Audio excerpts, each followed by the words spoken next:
they start asking you, ma'am, how many sexual partners did you have? Because me, I've been told I have HIV, na nimekuwa HIV na wala wanalalala na wanaume wengi. Well, pia ulikuwa unalalala, so your 14-year-old is asking you that question, and you don't even know how to answer that question. They go, they reach 16. Now they start hating you.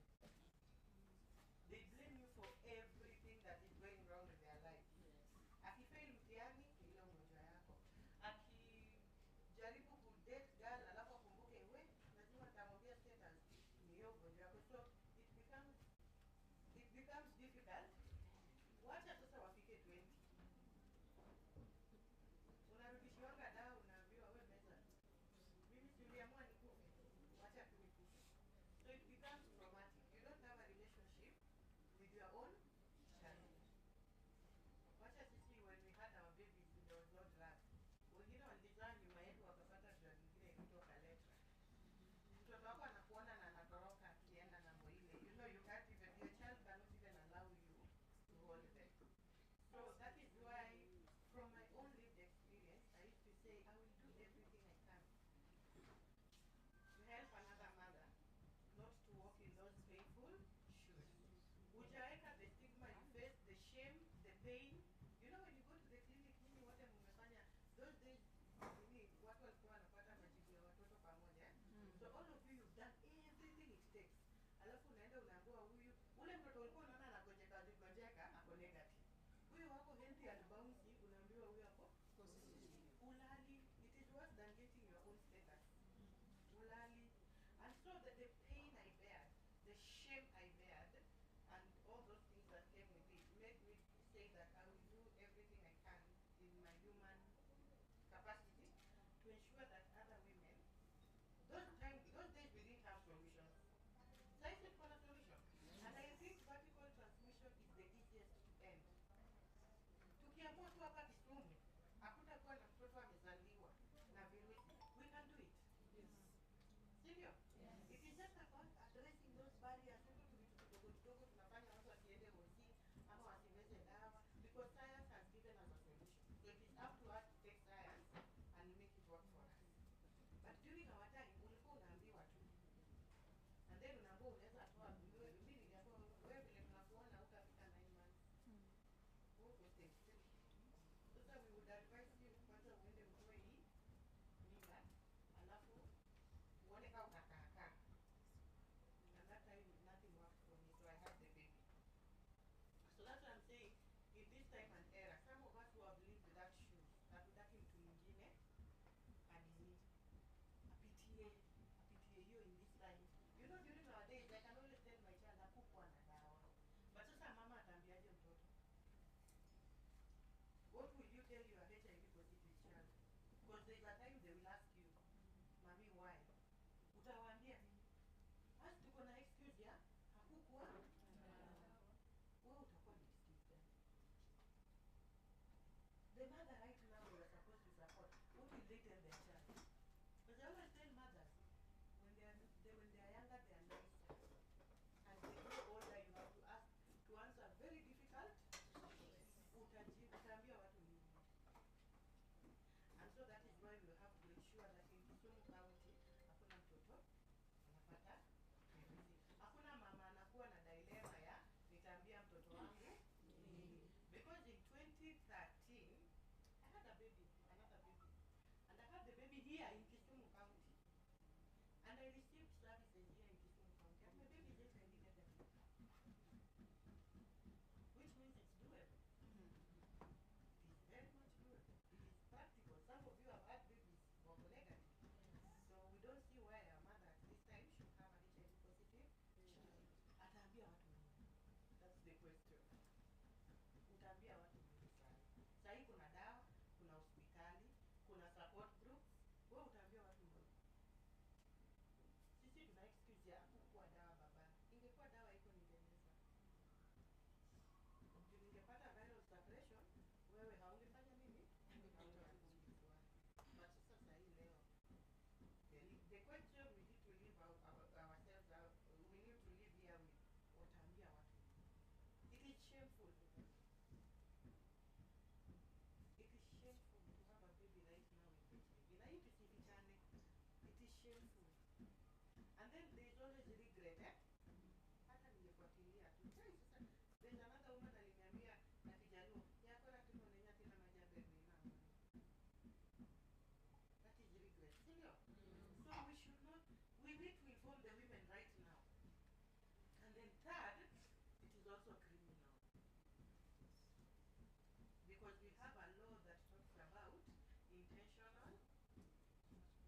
becomes a ceremony. Hata zile watoto tunataka kuwapata, it becomes a ceremony. So today our ceremony has been graced by our guest of honor, who is very relevant to our discussions today, and who is the focal person, and a woman who is very passionate about ensuring that no child in Kisumu has HIV. And that is what she does every day. She wakes up in the morning, she thinks about the children and their mothers.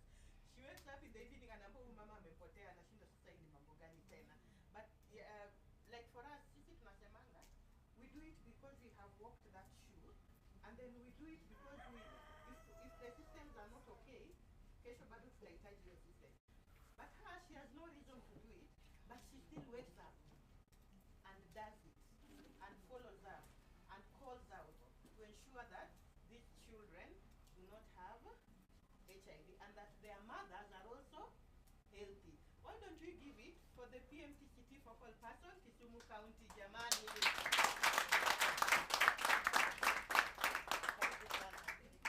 Thank you so much, Maureen. Good morning. Good morning. How are you? We are fine. Wow. Maureen has talked until I felt like if it can go that direction, then we are going to be great. My name is Molly Olo. I'm the County PMTCT focal on lead. First of all, let me appreciate Lead on Me for being on board on this. And you are just God's time. Because the community component in PMTCT is an area that we are struggling with now as a county. And we really want to have that synergy to kuja pamoja ili tuhakikishe we are shining and we are going to achieve elimination of mother-to-child transmission. And I believe that all of us now know that Kenya is one of the countries that signed that they are going to end AIDS in children and achieve elimination by the year 2027. And the president is the one who signed and make an agreement that he is going to do all that is possible. And Kenya being a country that also has achieved epidemic control. Yani nambari ya watu wenye wanapatikana sasa na virusi imerudi chini. Sasa watoto pia wanafaa sasa tusipate wengine wenye wanaambukizwa. Alafu wenye wako na virusi tayari pia wasikue na magonjwa tegemezi. Yani wenye wako na virusi wasikue wamefika in that state of AIDS. That is why we are saying that we are in the journey to achieve elimination of mother to child and to end AIDS in children by the year 2027. Wenye walishazaliwa nao waishi maisha mzuri. Quality life yenye wanaweza kuperform, yenye wanaweza enda shule, they can live a quality life. But wenye wajazaliwa, we do all that it takes so that they are not infected. Kisumu as a county, our transmission rate is at 6%, but different sub-counties, ziko na different percentages. And we want all the sub-counties to work together so that we pull it to below 5, and if possible, to reach for 2%. That is our target. That is the target that the Director of Health, Public Health and Sanitation gave Kisumu County. These Lean on Me objectives are very good. I know she's going to explain them more, but they are aligned to our pillars of achieving elimination.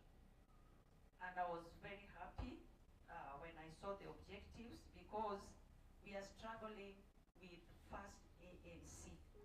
Wamama CHPs wanasema wanasema kwa hospitali.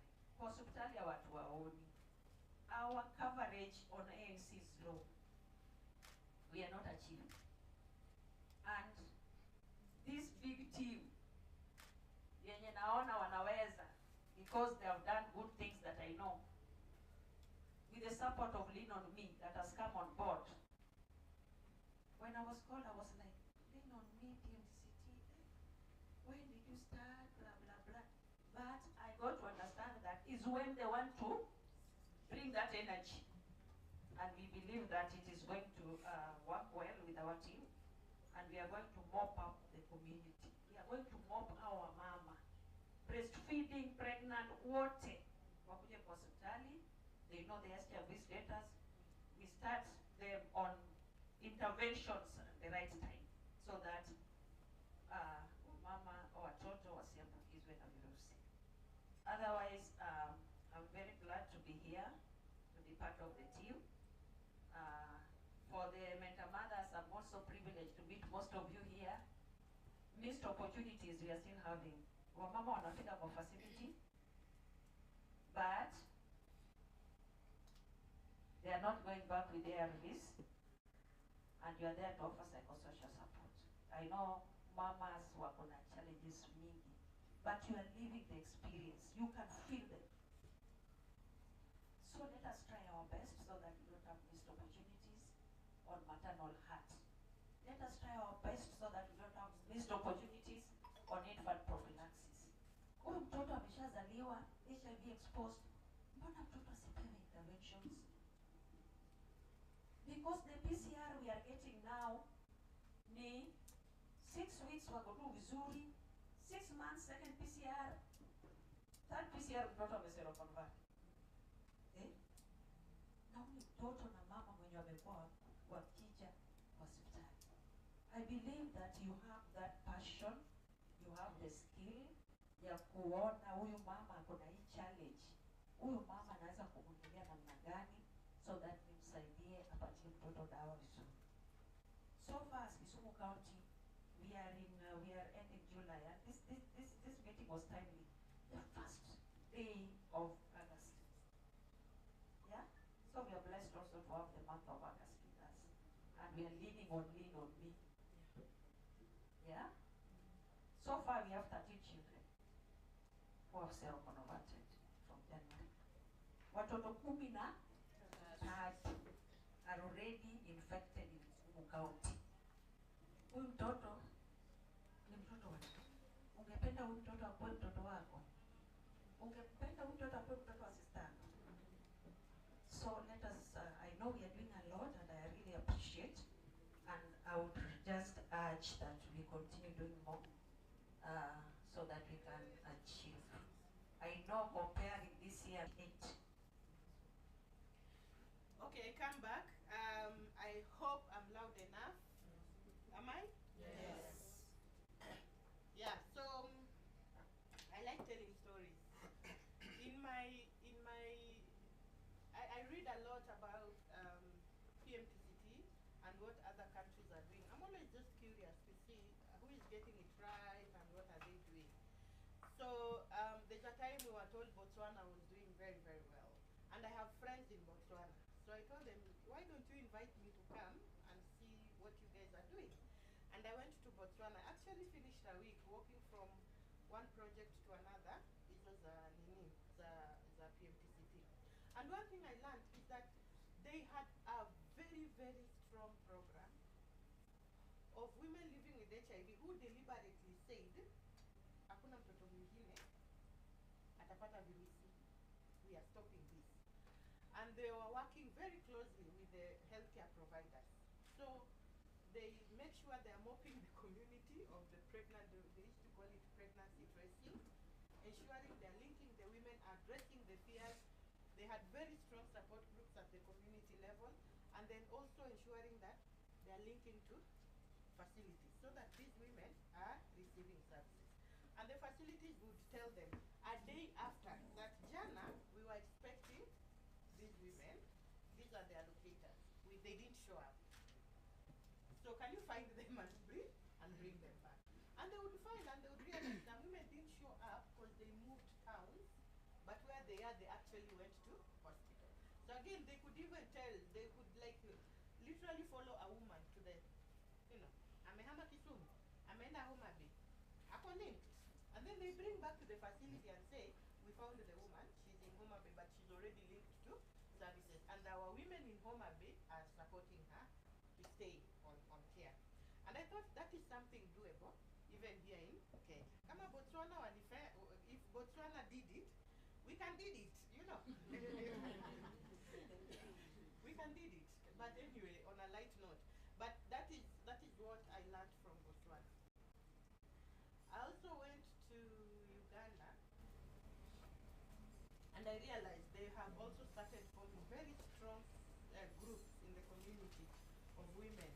Unajua hii area yangu, and you know, I'm talking about groups because for those of us who've worked in the community, alone it can be overwhelming. Niseme wewe nimetamada, kila mama nakukujia chakula, amechapwa.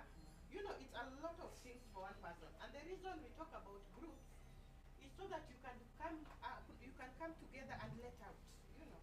Niseme mimi nimepata hii case, it is so difficult. Can we sit together and agree how do we help?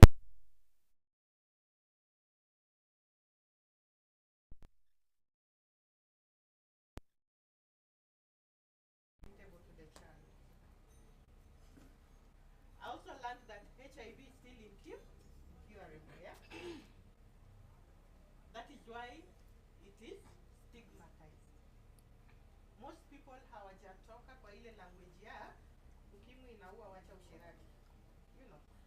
So that makes it still have a lot of stigma.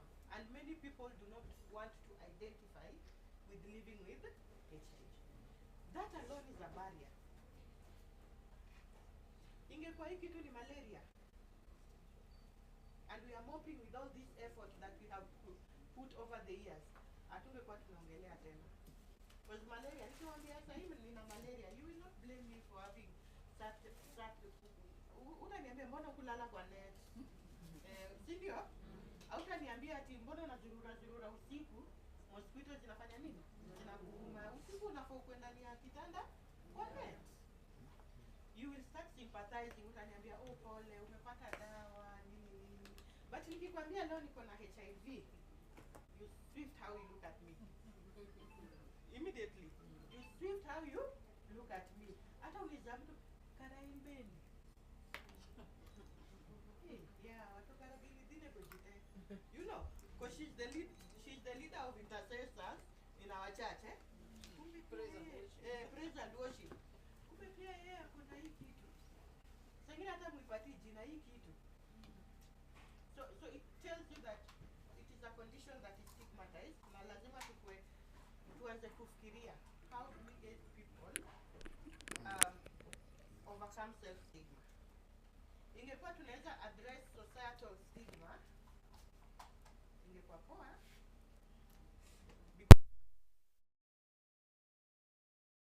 Hiyo haiwezi. Hata mimi sasa nimenona, naingianga matatu, wengine wananiambia anti karibu. Sasa wengine unaingia matatu, makanga na utalipa vitimbi. You know, like already they're stigmatizing your size. Anakuja anakuambia utalipa mbili. Amuza mbili aje. Wewe unajua kikao utachukua nafasi kubwa sana, mtu wa hii side atakuwa amehanga. Unaona? So ama uka hii side, wewe ndio ubaki umehang side moja, akaepoa. So you can't change how people think about you in the society, but you can change how you react to those people. I mean, I'm aware acha wana, mimi nitakaisa ibaki ni hang, wacha yake yuko ndani, you know, and it's finished because I've accepted my body. So if you haven't accepted your HIV status, nobody in this world, whether they treat you right or wrong, you'll always feel stigmatized. So jukumu yetu ni si kubadilisha the 53 million Kenyans on how they think about HIV. It is to change the mindset of the 800,000 women on accepting their status and disregarding whatever else someone tells them or treats them, and embracing that is their status and it won't change for now, but there are things they have to do. Empowerment. In 2022, between 2022 and GC6 initially, 2024. Last year May. Yes. Last year May, yeah? So between 2022 to 2024, this office saw about 308 women living in the who are pregnant and breastfeeding. It was a PMPCT program, and we used to report to OGRA because we were working as sub-recipients of OGRA. So we documented every woman, every service they received. Hata kama amefanyiwa support group, ameingia support group, tunaandika ni ngapi, amefanyiwa counseling, tunaandika ni ngapi. We wanted to take the data to also help us analyze challenge for a bit. So out of the 300 and something, about 8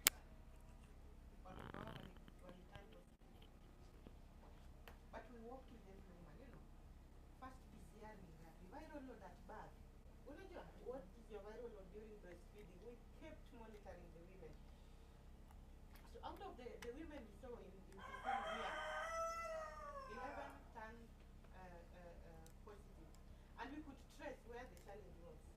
Wengine walikuja late, like Daktari was saying. They came late to clinic. So anakuambia yeye alienda clinic ya kwanza akiwa 6 months. But you can understand that our motherhood age imeshuka chini.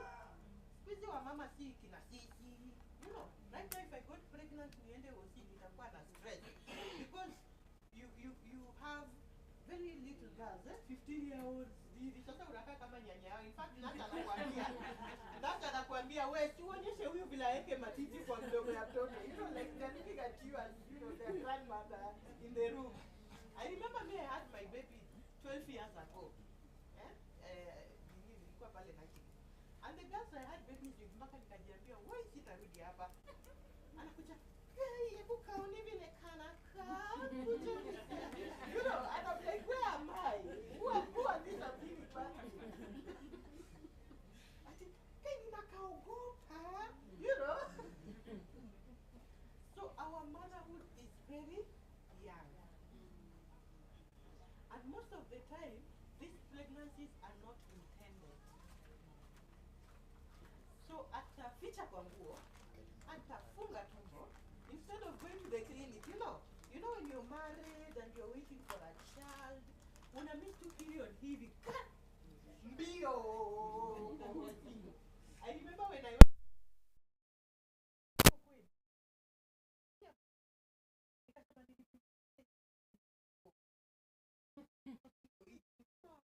data hiyo nawaambia ya 2022 to 2024, most of them who children seroconverted walikuwa wadogo. They were young mothers, wale watoto wao waliambukizwa, and most of them were newly infected. So it means there's a lot of work to do in terms of assessing. Unajua, me I'm sure nikikuja sasa hivi nani ana wewe mentor mother nikupate, utaniambia kuja support group, kuja nini, you know, ama low hanging fruit, kuja support group. Umepimwa? Ati mimi nilishapimwa na mezanga dawa. Kuja support group, because they know mimi nime overcome hizo challenges, I can easily go. But hao wenye kai yako katoto ebuka one ona kana geuka, you know, those are the people who are having babies right now.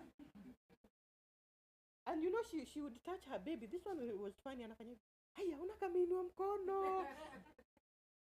These are the people who are having babies. These are the people wenye wanafaa kukua wanafanya exclusive breastfeeding. Huyu ndo anafaa kukumbuka prophylaxis.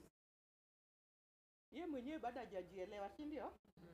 So imagine if for 6 hours ameangalia katoto kama doli, the way kanainua mkono, akika kona nails poa, hajakumbuka mtoto anafaa apewe nini? Matiti pia hataki yanguke. Na pia wameambiwa kuna vile ukinyonyesha mtoto ukiposition haitafanya nini? So mtoto lip haifiki poa na nipple. These are the people we want to help to raise a healthy baby. Example lingine ni mwenye amepimwa ni young, drop out of school, ako ashamed juu alitumwa university kusoma, amerudi na degree. Mtoto anaitwa degree. Huyu atoki kwa kitanda, ako depressed. mamake ndo anamwambia yawa, si amke uoge unyonyeshe kwa mtoto. Aki wewe si uchane nywele. Ako depressed. It's called postpartum Depression. If you live with my grandmother Uhembo, they will not even know you are depressed. They will tell you, ngamadako kasrega, kati winjo kituo, ngamadako nya kichung, koro inginyati, you know, wake up, do things. But we are na depression. Atameza dawa. Atapea mtoto. Is postpartum depression a frequent thing? It is, ndio. Wewe ushaifactor kwa kazi yako. Ati I could be following a case of postpartum, because even women who are being cheered for giving birth wanakuanga na postpartum depression. Sembuse huyu anakuwa condemned for getting pregnant. The boyfriend pia amefanya nini? Amemwacha.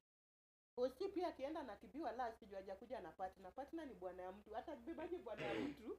Bwana huyo na alete hapo. Na ameambiwa kama una partner, kaa wapi? Kaa kando kwanza tumalizie wako na pa. A depression kana build tu pole pole. A depression kana, but the partner is not carryable. The wife of the partner is the one and the antenatal. The husband, the wife of the partner. Ndio huyo yako. Sisi ndio utaleta je huyu partner. Ana 300 ya kupatia boda, akuja post kama bwana. Sometimes they do that. Anaambia wewe utakuwa bwana yangu for today. So tunaenda na mimi naitwa Morini. Tukifika ukiulizwa huyu bibi yako Morini, niite Morini na usahau jina yako. Na wewe unaitwa daddy. You know they hate each other. And then wakiita partner sister, tena rafika sister leo nimemleta ndio huyu. And then sister anapima anasema discordant. Wanaenda wanafika kwa gate anampea 300 yake. Wanaacha? So huyu akikuja anakumbushwa, oh, is your husband taking prep? Jamaa alipoa prep. Ajui hata afanye nayo.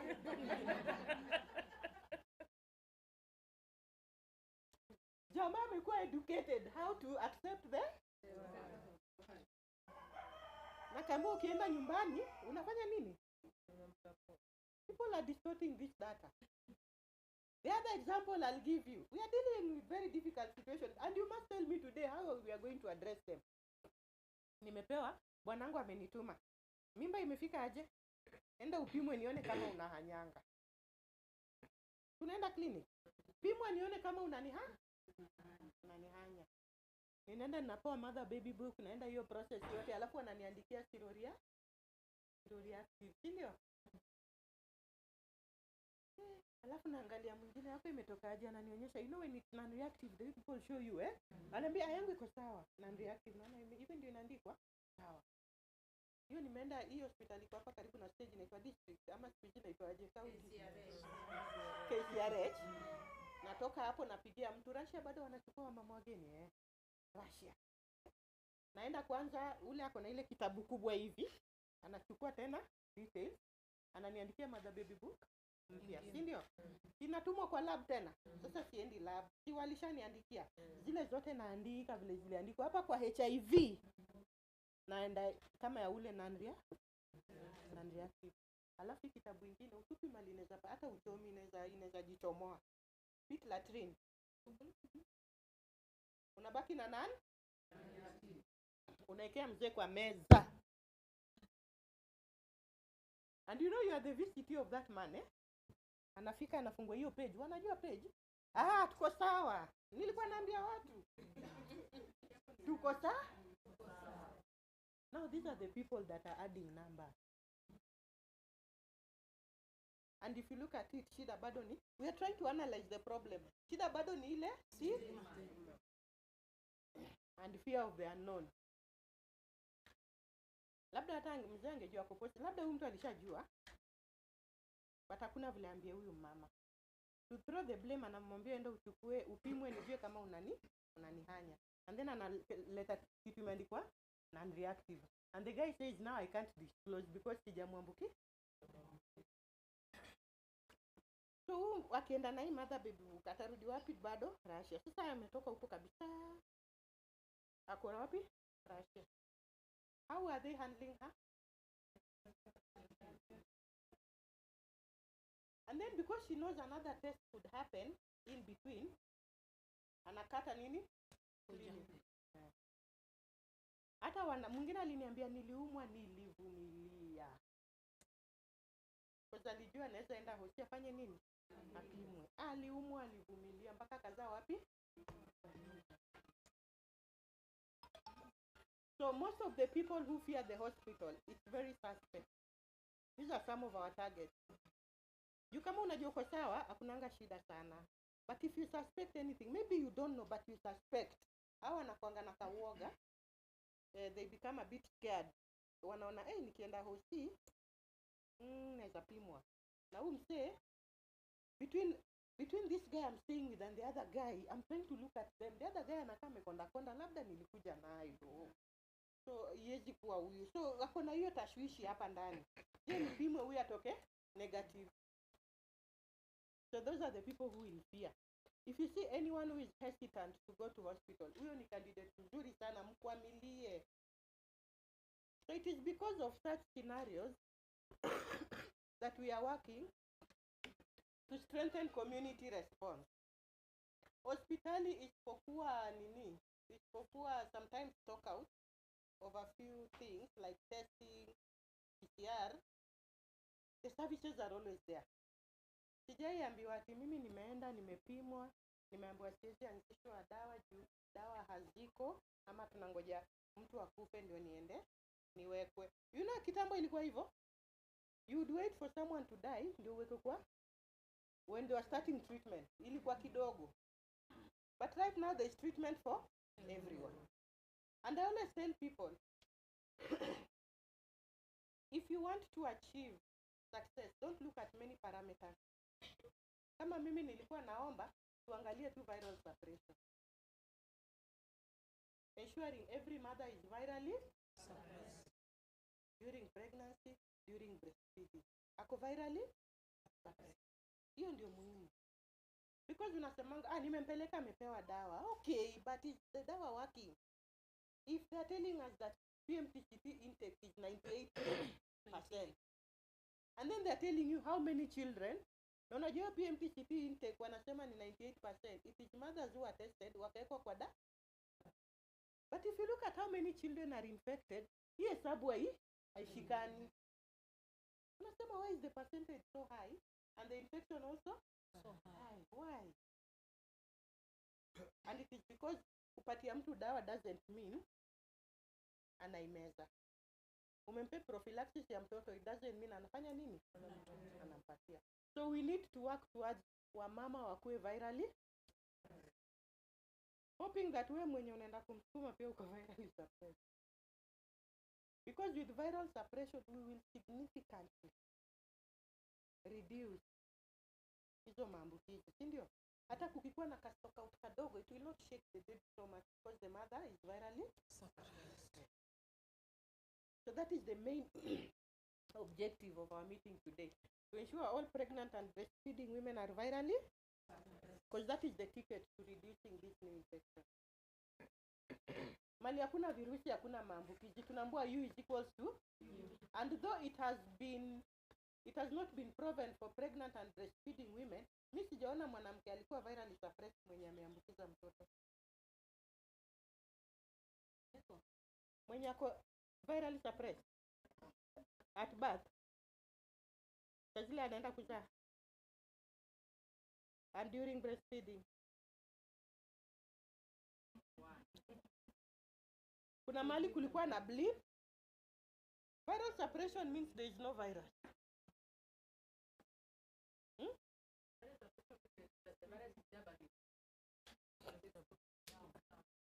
And where does it go? Acha tufanye treatment literacy kidogo. Sasa hiyo imelala inakuanga wapi? Iko wapi? Ai bwana, nyinyi mlifanya treatment literacy wapi? Iko wapi? When you achieve viral suppression, unaambiwa copies ni 0. Copies ni ngapi? 0. Si ndio? Hiyo inamaanisha nini? Zimelala. They are not active where? In the? They are not active in the blood. Hey, bwana. When you achieve viral suppression, your body fluids do not have the Virus. yet zimelala. They do not have the Virus. but it comes back because the current medication cannot reach your brain and your bone marrow. Unasikia? Unasikia? So it cannot reach your brain and it cannot reach your Bone marrow. So when you stop taking medicine or you take it different times, that's why I'm always telling people, ukiambiwa leo uko viral suppressed, it's not a permanent diagnosis. You mess a 2 day, 3 day, 4 days up a week, you're spoiling this diagnosis. So when the virus is in the bone marrow, ukienda upimwe tena, ukiacha kumeza dawa or you don't take it consistently, wale wanameza TLD, mnamezanga mara moja kwa siku, si ndio? Mbona? Because it has a 24-hour lifeline. After 24 hours, TLD is not TLDing anymore in your body. Kameisha. So you need to put another to keep protecting your cells. And why are you protecting your cells? It's because your body removes new cells from the bone marrow. Na umesikia hii dawa haijafika kwa bone marrow. So the HIV is dormant in the bone marrow. So in the blood haiko. But in the bone marrow and in the brain iko sawa. So when you stop taking your medicine, it notices. There is no more shield of the cell. Alafu inafanya nini? Inakuwa active.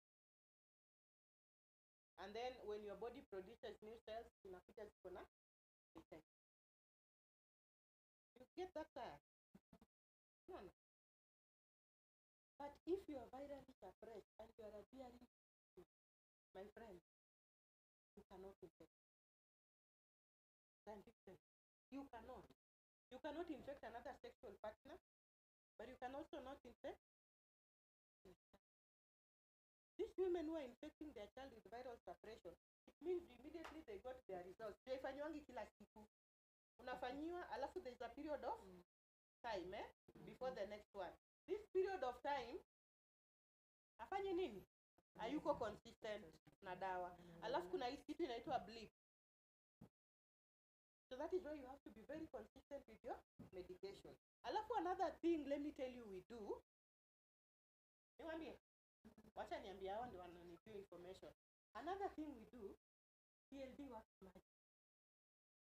Kama nimecheza nayo, najua viral iko juu. Virus iko juu na ninajua ninakuja clinic in 3 weeks. Na utaniuliza kwa nini Maureen umewacha tena virus imeenda juu. I take it religious. Within 2 weeks imenirudisha wapi? So watu wengi wakijuanga wako na appointment ya viral load. Hiyo wiki 2. Ni ukweli? Ama nadanganya? Hiyo wiki 2 wanafanya nini? Religiously. But in between wameambukizana, my friend. Hapa katikati kuna maneno wamefanya. And sometimes if I'm stable, if every time I come and I'm virally suppressed, ninaachiwanga leeway ya 1 year, nafanya every 1 year. Si ndio? If I'm pregnant, it can be maybe 6 months, Or if there are many commodities, it can be done with 6 weeks. So people play. But again, that play doesn't help them. Because when they develop resistance, watakuwa waende second line ama third line kama wako sick. So this is information women should have. It is okay, records zako ni safi. Ukijua naenda viral load, hii ni mwezi gani? Me I see it with my young people around. Hii ni mwezi ya viral load, hebu tumeze dawa poa. Tunaenda kwa viral load. Sasa tucheze na dawa on time, alarm. And then unauliza kwani ulikuwa umecheza nayo? Ati mimi sasa najua yangu iko juu. Lazima niite kabla appointment yangu ifike. But the kushukisha atafanya for a while then the body will develop resistance to those drugs. So this is information lazima tufanye nini? Prepare our mama. If they achieve viral suppression, they take their medication on time, they give the prophylaxis to the children, they will not get. Hawatapata. But unless they know this science, and they are getting virally suppressed for the healthcare provider, if they know they are doing it for themselves and their baby, sick. But if they are doing it for the nurse, asigombezwe, bado tutakuwa na cases. So a component of this program will be to do treatment literacy. We are developing a small book with information and facts that we will share with all of you once it is out. This will be a booklet you give to the mother. Unamwambia hii ni kama Bible. Unaweza amua kusoma one chapter a day or one page a day. But it is simplified, it's gonna infographics that will help them understand why they have to stay true to their treatment. Another thing we want to ensure is that all of you have all the basic information. So we conduct literacy sessions. Ndio tuna wale wa maotero hapa, but we will still do a refresher. Tunaonanga treatment guidelines all the time. Sasa hiyo ameintroduce the long acting nini? And in Kenya by January it will be in the stores. Global Fund is working with the country to make sure by January long acting iko kwa stores. We are fighting for it to be part of PMTCT. I mean for pregnant and breastfeeding women who are HIV negative. To be a priority for lenacapavir. Kwa sababu there are times when women know they are vulnerable. Unampima na kuangalia alafu anakuambia nilijua. Nilijua tu siku moja huyu mpaka. Which means they knew they are in a very vulnerable state. And they knew their source of vulnerability. Okay. But hawakukuwa na kitu.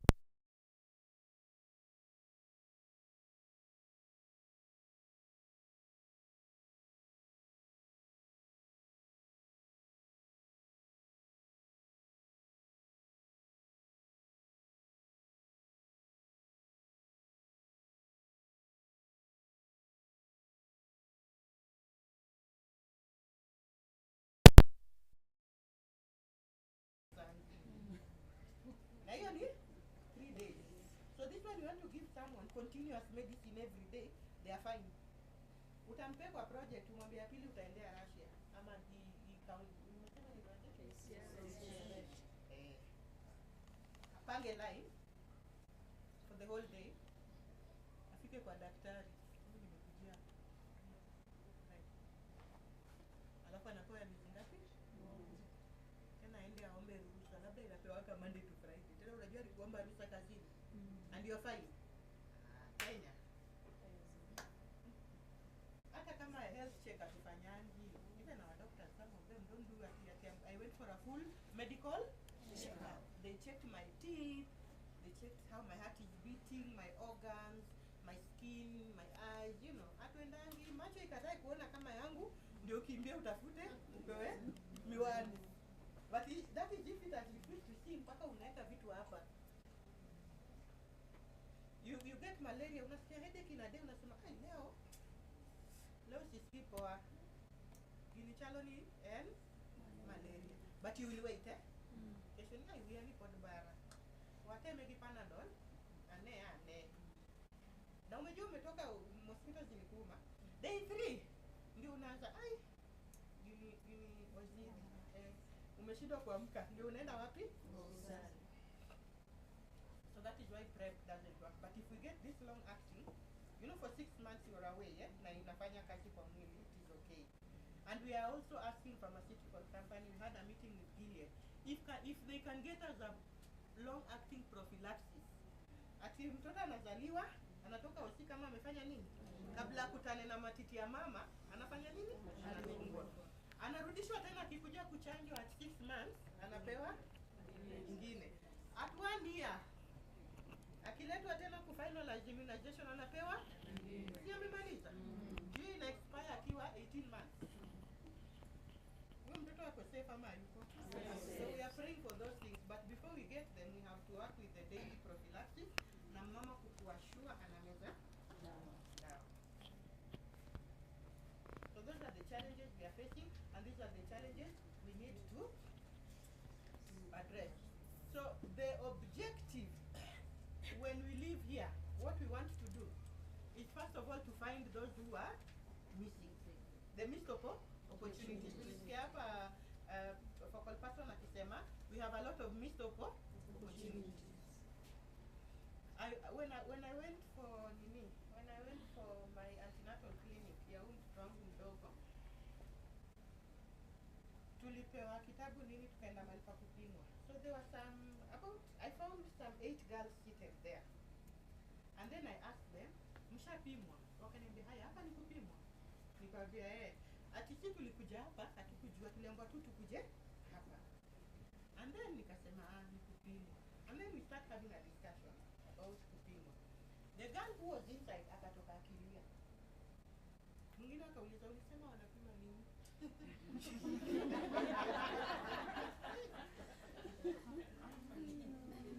The moment alitoka akilia, there was a moment of silence. Akaniuliza, mami, ulisema wanapima nini hapa? Nikasema wanajua hali yako ya HIV. Oh, okay. Vitabu washapeana.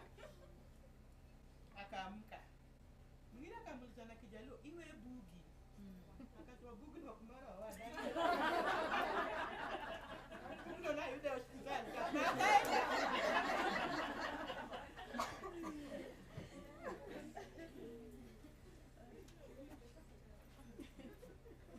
Then an opportunity was she went, and you know the friend was concerned. The moment I told her it's HIV, she sat for about a minute and thought about it. Akaamka akasema ndo wadi unja iwe bugi bugi no bena yudo mana ka wada ken buga, and she went. Ikakaka one of them was alikuwa na nini ana fidget she was very uncomfortable. Akatoka ni kama anapiga simu. Na hivyo ndo alipiga hiyo simu hapo. So in that city, 2 of them went. Huyu hata tukumuuliza iwe bugi. Alianza tu hello. Alikuwa hello. Okay, hello. Na akatoka nje na akaenda. And that is how we missed 2 opportunities. So because of those missed opportunities, we have to go and find such people. Kuna wale hawajaenda hosi, wanaogopa, so wanangoja kuza kwa mnyamrerwa. Then kuna wale wameenda kama huyo, wakafika hapo, wakarudi. And then kuna wale wameenda wakachange mother baby book. And then of course kuna wale walipimwa tu wakaanza dawa, but in the midway wakaona mimi si maisha nataka. I just don't want anything. Hata sitaki kuishi, sitaki chochote, nime give up, mimi sitaki. There is that kutafua. So hao ndio watu tunafaa kutafuta kwa hii community na tuwapate. You know it's not an easy job, but we have to do it. These are the people we have to find and link back to the facility. So our meeting today, the objective is to discuss how do we partner with the health facilities to ensure that we are finding the people that we are missing, both the mothers and the children. Mtoto pia unajua tukimpata mapema hata kama ameambukizwa anze treatment, they have better life quality than akikuja kama ashakuwa mgonjwa na hizo TB, pneumonia, meningitis. So it is better we get them early enough. Another objective will be to document challenges zenye. You know when you meet someone, they'll tell you their story. We want that quality information. It will help us. It will help our clinicians in designing their programs. If we can get tukipata story huyu akwambie mimi si mazangi dawa ya chakula. Mimi kama sina chakula hizo dawa unifanya nasikia kutapika. So sikule sina food simezi. Alafu uende tena kwa huyu akwambie the same thing. Uende kwa hule, then we'll realize chakula is a problem, and then we address.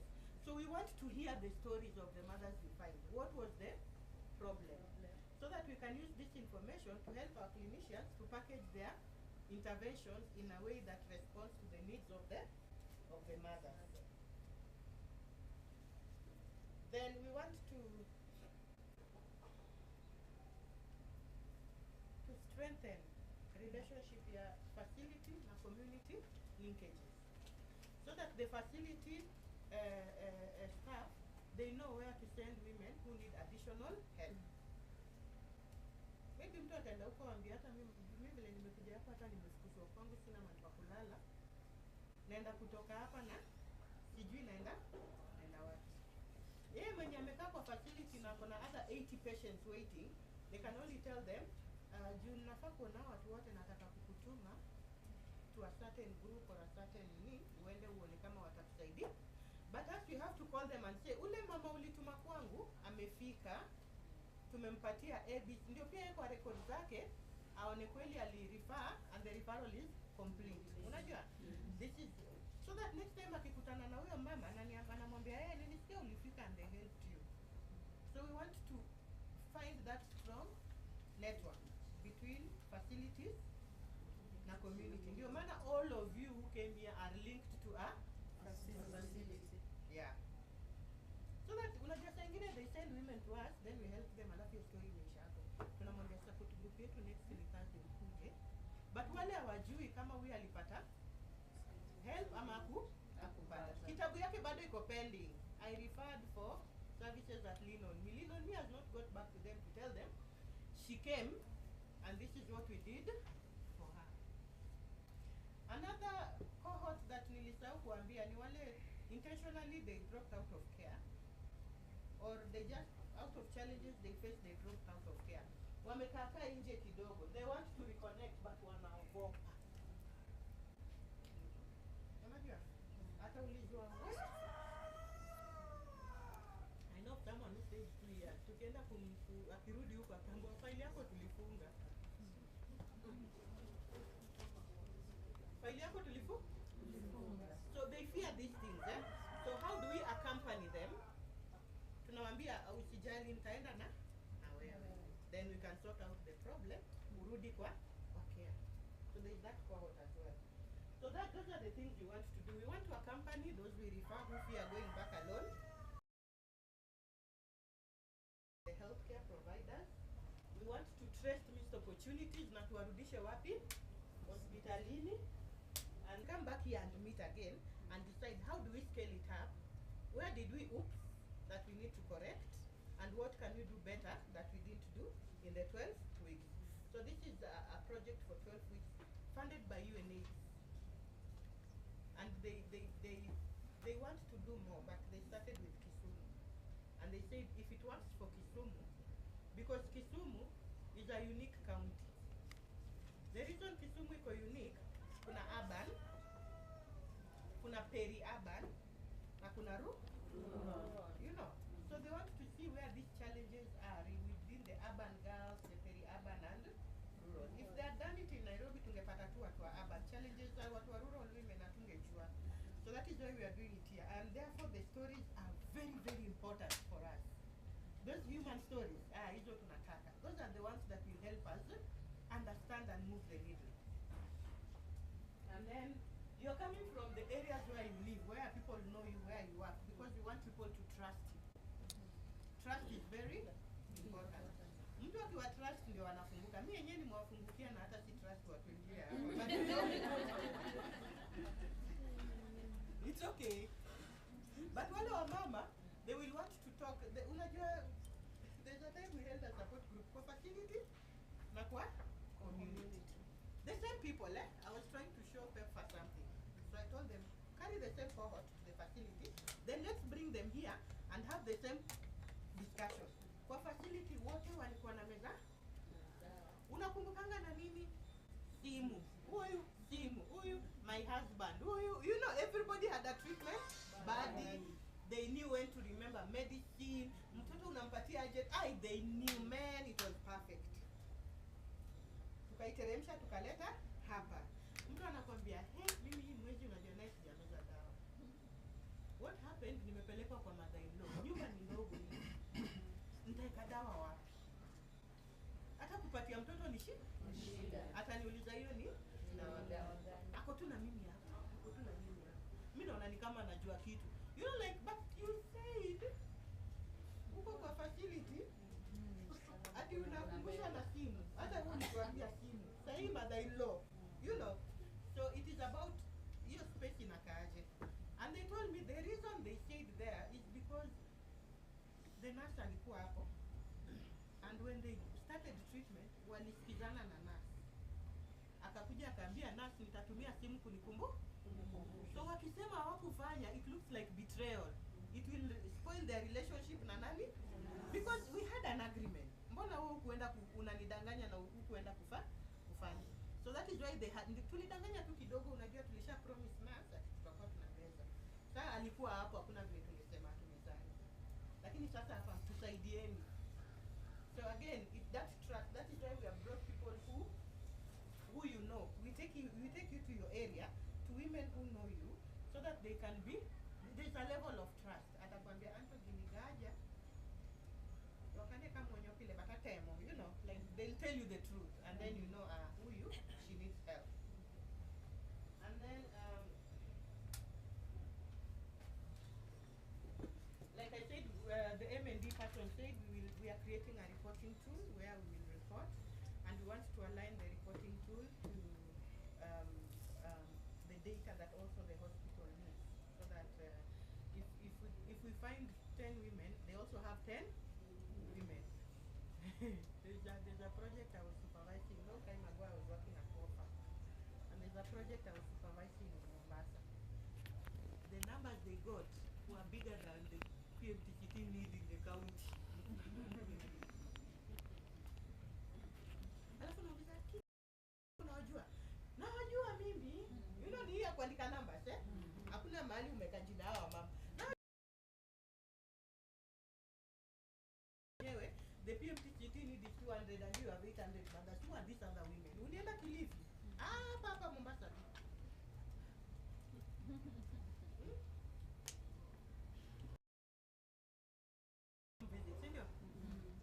Umefanya home visit ya kwanza kwa huyu, si ndio?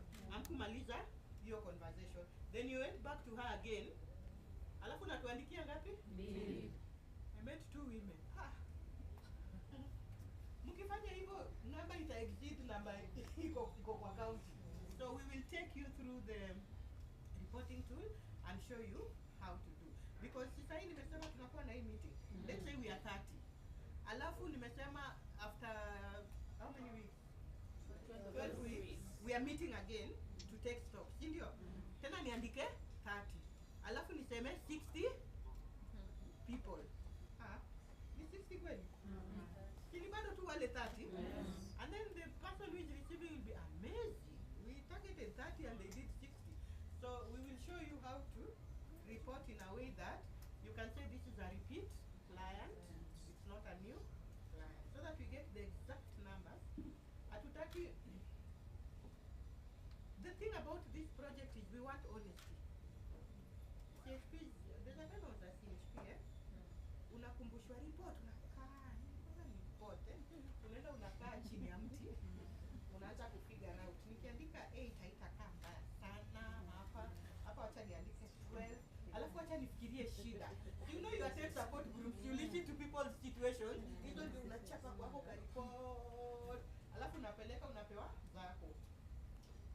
But this is not that kind of project. In ile we want to see the, hata tukishindwa kupata, tujue kweli kupata wamama ni ngumu, you know. And then we come and document here after 12 weeks kupata. If we are able to get them, we need, nikikushika saini kwa vile nipeleke kwa hao wako, I'll go and find real women who are living with HIV. They are pregnant and they are no. Ukiniambia ulirifa Migosi Hospital, nikienda nipate kweli ulirifa. Unajua mtu anaweza kwambia mimi nilipata 8, they all went to Migosi. Migosi wanakwambia we haven't seen any new plan for a week. Hii 8, ati basi labda hawakufika. So that's why we are making tools that will enable us have a relationship with the facility. Akifika utajua, na pia akirudishwa kwako for maybe support that is not medical, facility itafanya nini? Itajua. So the tools are also under development. We will share them with you. And then we want to make the life of the PMTCT coordinator easy. So we will strengthen coordination. For community tutamwambia leader hii facility ni huyu. So that akiwa na shida kwa hiyo facility, numbers watoto bado wanakuja wengi sio converted. She knows who to hold accountable. Anaweza kukupigia kwambia Phyllis jamani, hebu tuongee sasa pole pole tu vizuri. Mbona hapa kuna change?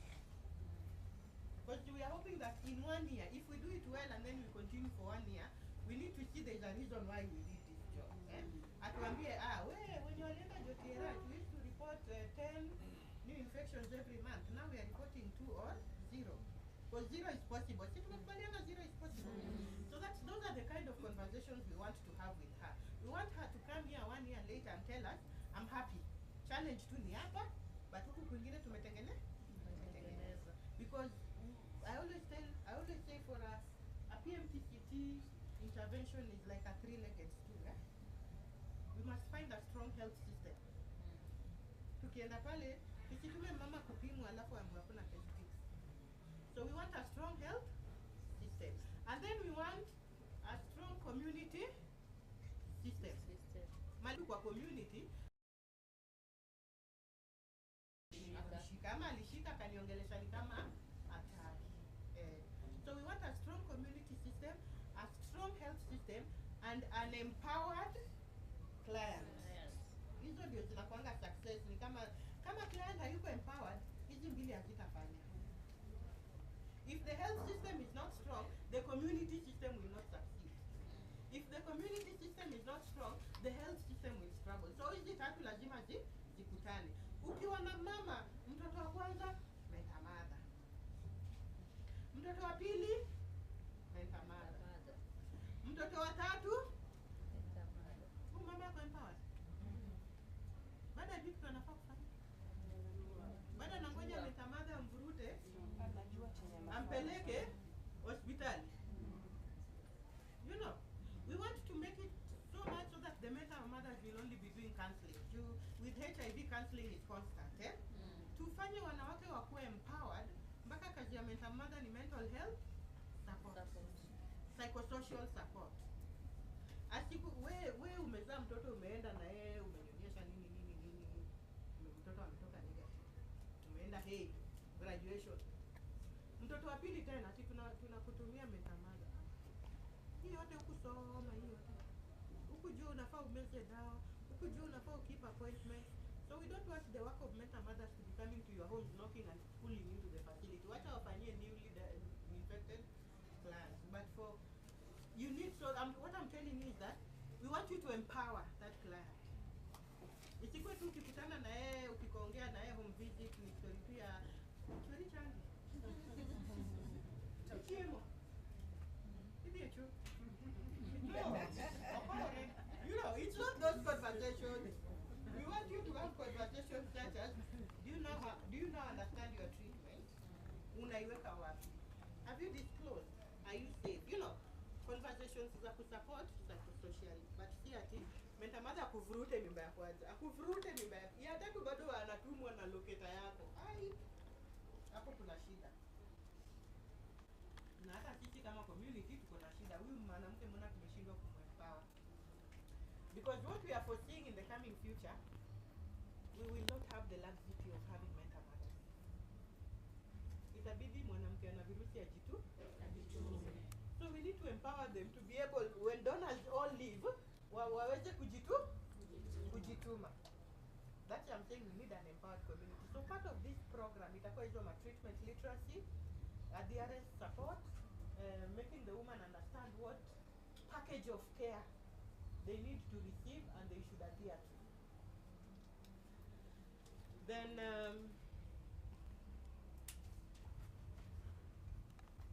we want to strengthen the continuum of care. Mwanamke asitupotele, sivyo? Like I was telling you, the ones we were following, tulikuwa tunajua PCR ya kwanza, ya pili viral load yake, tunajua anafaa kuenda clinic nini, but we used to send reminders. Wangapi bado wanapatanga reminders za kwenda clinic? Hizi vitu zinaisha. vitu zinaisha. And very soon hata mtamata atakuwa na apati airtime ya kutuma reminder ya client ati kesho by the way ni clinic yako situkutane hosi. Zitaisha. So we really need empowerment and to strengthen that continuum of care. And you can only do that kama client ako empowered. Wewe pia unamfuatilia. Check on people. Check on people. There are many people who are suicidal. Just keep checking on them. Let them think they have a friend. Me, I used to fear hospital. Kabisa. You hospital ndio ilinipea hii result. So anybody who wear white thing, hata wewe ungeenda tu vaa ile koti ya white. We are glad you're coming. We hope that we can have a very strong, but we're still not able to reach them because facility tunaongoja wakuje. Egweng. Walworo wigi riambo donge. Let's be wawacha yet. Yes. Yeah. With HIV, your mother-in-law will know to that. Moroma meant a mother's negotia. Otherwise, we fear them. Because ginyalo mio these women ring malal kabisa kabisa. Sawa. Mano pacha donge. So at something. Nitie gimoro mane timore between ne nitie a CHP my facility. Then Chiwode koro ne en mother-in-law. Koro Chiwode was HIV positive. So Chiwode notamre miye book kabisa. You expect a CHP to go to what? To a household. And this was her household. Kitabu ilikataliwa kabisa. So mama anakuja wa facility vizuri, tuna nini vizuri, tunaongea anarudi. So huyu CHP pia akanijia. Nataka ile kitabu ya mtoto wako. Kuna kitabu ingine imeingia hapo. Sikumpea juu ni yeye angechukua huko ajue nini inaendelea hapa. Na sasa mama pia amesema no. Sitaki madailo ajue. Those are some of the things we Thank you so much. I just want to echo what Daktari has said, and I agree with Daktari, that we should empower them, and especially on treatment literacy. Once you empower someone, anatembea na knowledge, anajua hii nikifanya ni mzuri, hii nikifanya ni mbaya.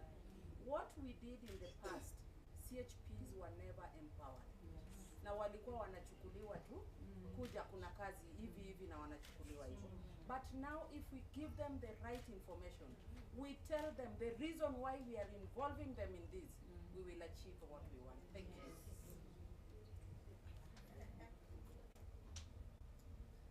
They've all spoken well. Being that we interact, being that we interact so much with the community, but through the CHPs, I think leaving them.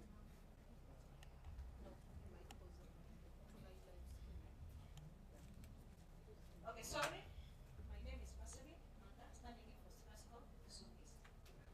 I would just like to echo on what Daktari and Madam have said, that the CHPs are part of health system, and they have a key role in ensuring empowerment, that is sensitization, referrals, and even follow-ups.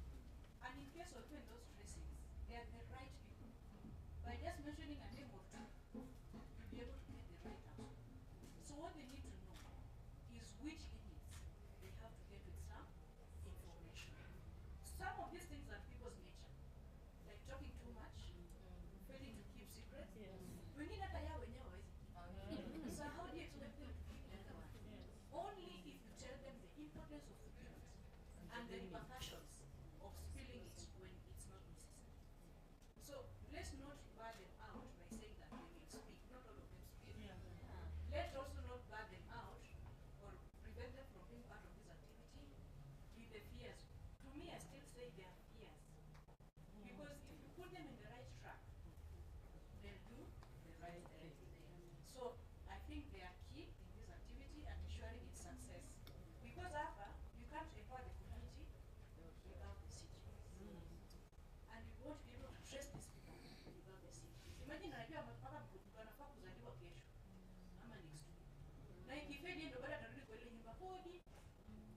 ikifanyika hilo tena baada atajua. So let's not burden them aside because of some of the weaknesses. They can be corrected. Ndio maana nilisema lazima tuweke mikakati fulani ndio tuwajumuishe. Thank you.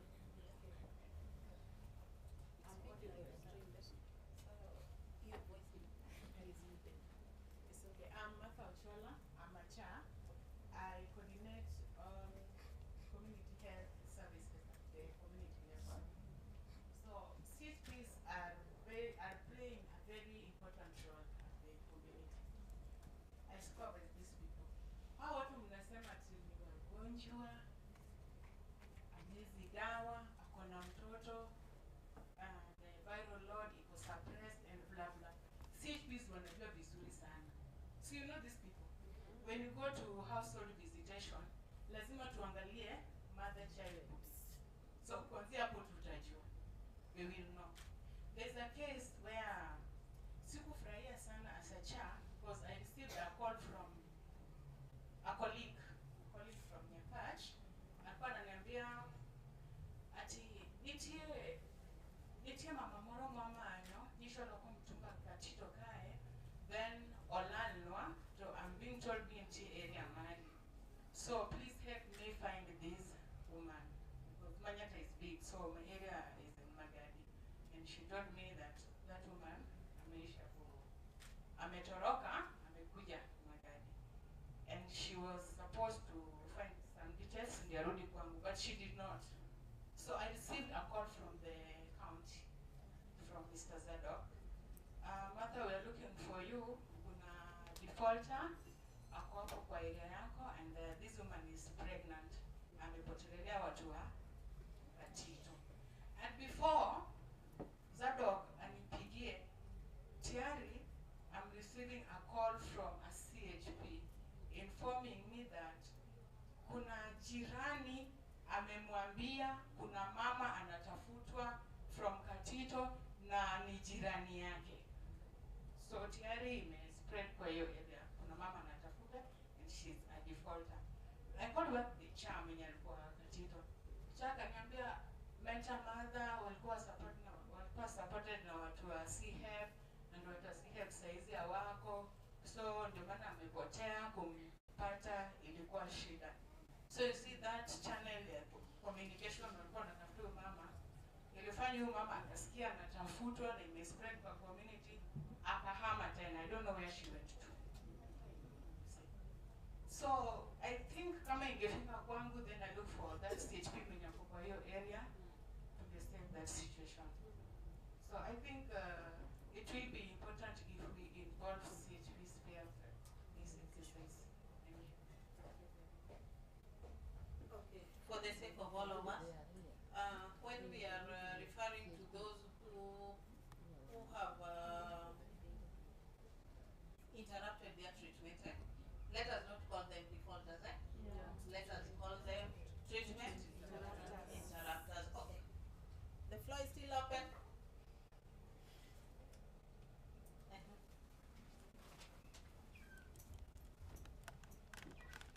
you. My name is Sharon. And I'm so grateful for the move that Linomi is taking. My input is, before I give my input, I want to give a scenario. At some point, there arose a problem at the facility I was served in. Facilities will make reminder calls, true, false. True. Upon making a reminder, we happened to call a CHP. In less than 1 hour, there was a call from the county. Who made the calls? The in charge had to wait for the county officers to report to Ahero to find out who made the call. At individual levels, as service providers, we also have our weaknesses. As we sit here, we have our weaknesses. Weakness number one, when we communicate, we don't communicate properly. So as we even head to the community, this is going to be a problem. The fact that we are service providers, if we don't check change how we communicate, it's going to be a bigger problem than what we have. The communication at our facility was very simple. Am I talking to Sharon? And yes, you're talking to Sharon. Okay, I'm calling from Ahero County Hospital. Kindly see us tomorrow. Does that bring out any HIV aspect on it? No. And this CHP person, because the information was laid, can I talk without this? Yes. Kwa sababu information ilitoka kwamba aonekane Ahero. So to her, tayari tulikuwa tumetangaza hali yake. And this is very common in every community. Kwa sababu tu we are tagged. By the way, nguo yangu haina maandishi, ila nikitoka hapa, nikifika Ahero, it is known that I am HIV positive, I work with HIV positive persons. So anyone whom I address concerning health matters knows, Sharon naye anatembeleaga tu watu wa HIV. See, we are tagged. So this fellow, because the call was from Ahero, and he was like, see us at the facility. Tayari akili yake ilimwambia tunaongelea HIV, na tayari kwa sababu information ilifika kwa mkono ya another person who is no, not a CHP. Yeye ndiye alikuwa CHP, mwenye alipigiwa alikuwa HTS service provider. Okay. Umeandika support person wako ni treatment supporter wako ni nani? Ni service provider. Then simu inafika kwa treatment supporter wako and then you sue us. We are going to be sued if we don't communicate properly. Ensure your communication is properly packaged. Two, we're going to involve the CHPs because one, through a CHP it's very convenient to reach out to any household. My friend, before you engage a CHP, ensure unamjua. La sivyo kile kilichotufanyikia kitakufanyikia. Siebu walipiga simu akasema mtungoje hapo kwa facility. Fortunately or unfortunately, alipoulizwa what did the client say, ati alisema mumemtangaza. Client, what did they say? Walisema ni waone kwa facility. Tangazo lilikuwa lini hapo? But can you imagine the joto yenye ilikuwa within a very short period of time? Na huyo ni mtu tunatarajia kutumia kwa community kufikia wengine. Na yeye mwenyewe hajajikubali. So when we are going out, tafadhali, to reach out to individuals who have accepted. ECHVs wote, si wote wanajikubali. Some of them are positive and they don't even embrace it. So we are not going to reach out to individuals who don't even embrace themselves. We are going to mess our communities. Any move we make, my plea is, we make it with the individuals wenye wamekubali. Mimi sahi hata ukiniambia, yo, Kimini, my friend, it feeds me. It pays my bills. So that is now the real me. It pays my kids' bills. It's now me, part of me, you know. Lakini yule mwenye hajajiembrace tukimuengage, we pray we engage them, but we engage them after carefully looking into whom do we bring on board. Sisi pia tukiwa kwa facilities, we have to use them because they are the link person, they're the best people to reach the community. But when we reach out through them to the community, let's reach out with individuals, not all of them. Itatusaidia. Because a girl child of age 17, 18, CHP aende kwa wasumbue mara tatu mara nne, CHP who is not HIV positive, who understands nothing, atasema, nyatisha ramcha beo tagoji, anoka ore manyo ki? Okimbe. These things are nobody's owned. Yako si yangu. Alafu kwa sababu hana na hajui the pain that comes with it, the trauma that goes out with it, and the feeling ikipatikana kwa mtoto mdogo, ataongea carelessly. So tukiengage, ombi langu ni kwamba tu engage wale wenye wako enlightened. Wale wenye wako enlightened pia tuchunge kabisa. Tuangalie kabisa maana hata mimi ni msomi. Kwangu mimi ndio msomi zaidi ya watu wote kwa nyumba yangu. Niko na certificate ya yellow card. Niko na hey, my friend, I have a serial number that you don't have. Unacheka. Hauna namba yangu. A unique number, ni personal. Haiko kwangu. So katika masomo yangu kuna vile nataka kuongeleshwa. Tuhakikishe kwamba kwenye tunachukua kwa community ataniongelesha vile nafaa kuongeleshwa. Sio vile anataka kuongea. Zaidi ya hayo mbariki. Wow. So we are back here. And now we want a solution. We want a what? A solution. Nani shingo ya paka. Panya yupi atafunga kengele kwa shingo ya paka. What strategies can we now use apart from phone to get these women? What strategies? We have the strategies with us, don't we? Yes. Wangeyo gimonego. Koro ingeni ki wacho to wabro any strategy good. Physical tracing. Physical tracing. Lerno matin. Chunga malo to aneni be Idi manye wang gi wang. Manyake yude. That is the physical tracing.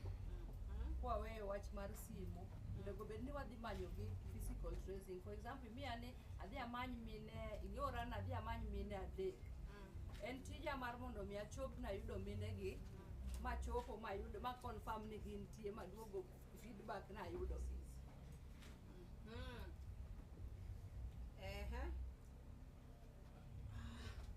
Thank you so much. I'm Judith Uburu. I want to talk. I think for the first time we can liaise with the CHVs and line list the expectant mothers within the village. And then if we, after we have got the line list, we don't tell the CHV the reason why we are going. We want the line list. And then you can go physically to their homes. Even for the lost to follow up, because we have lost to follow up pregnant and breastfeeding, we can line list. And if we are coming from a facility, maybe one or two, we divide amongst ourselves, and then we go physically to the household. Because whenever we are doing defaulter tracing, we have got our secrets. We cannot disclose because we've been doing it for the rest of the times we've been in the facility. So I think that is the best practice we can use.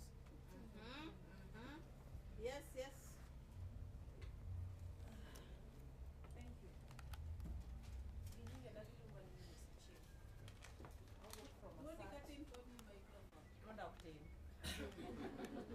Move from a such facility. Again, I'm CHP. Can you get it? And at ye ganyo, at you can kaka CHP. Koro mi ada wuyo kuom gima ng'eyo. The best person manyalo timo gini e community ni CHP. Wacho ni mama ong'e ni nyalo mako gima manyien. Ng'ama ong'e wach ni ong'e gi ng'a gi nyamrerwa do. Odhi e clinic mokwongo ka en 1 month. Adok e visitation.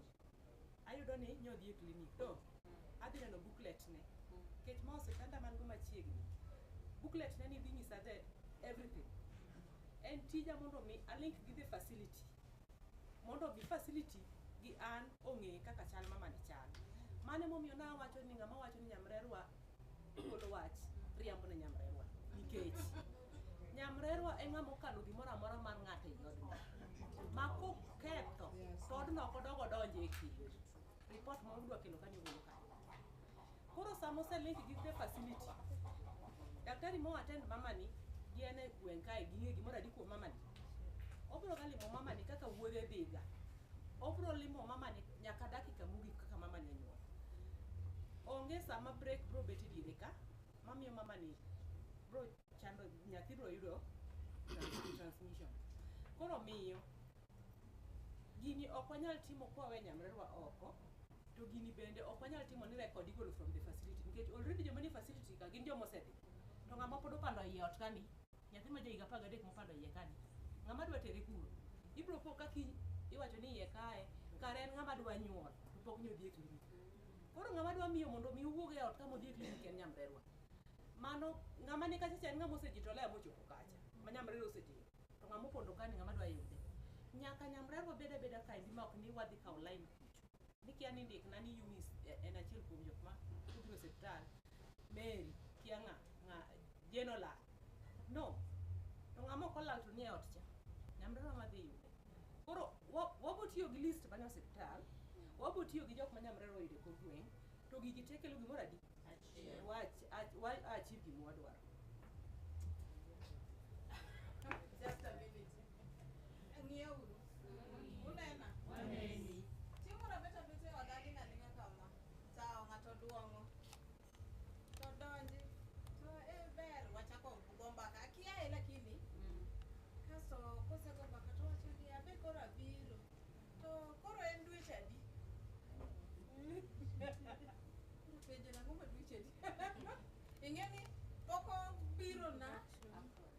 osegolo nyaka buk gi kalam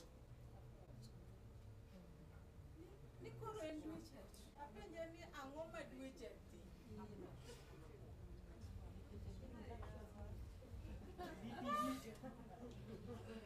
dhi nyisa niya wadongi isechako dhi e klinik apenje ni mar ang'o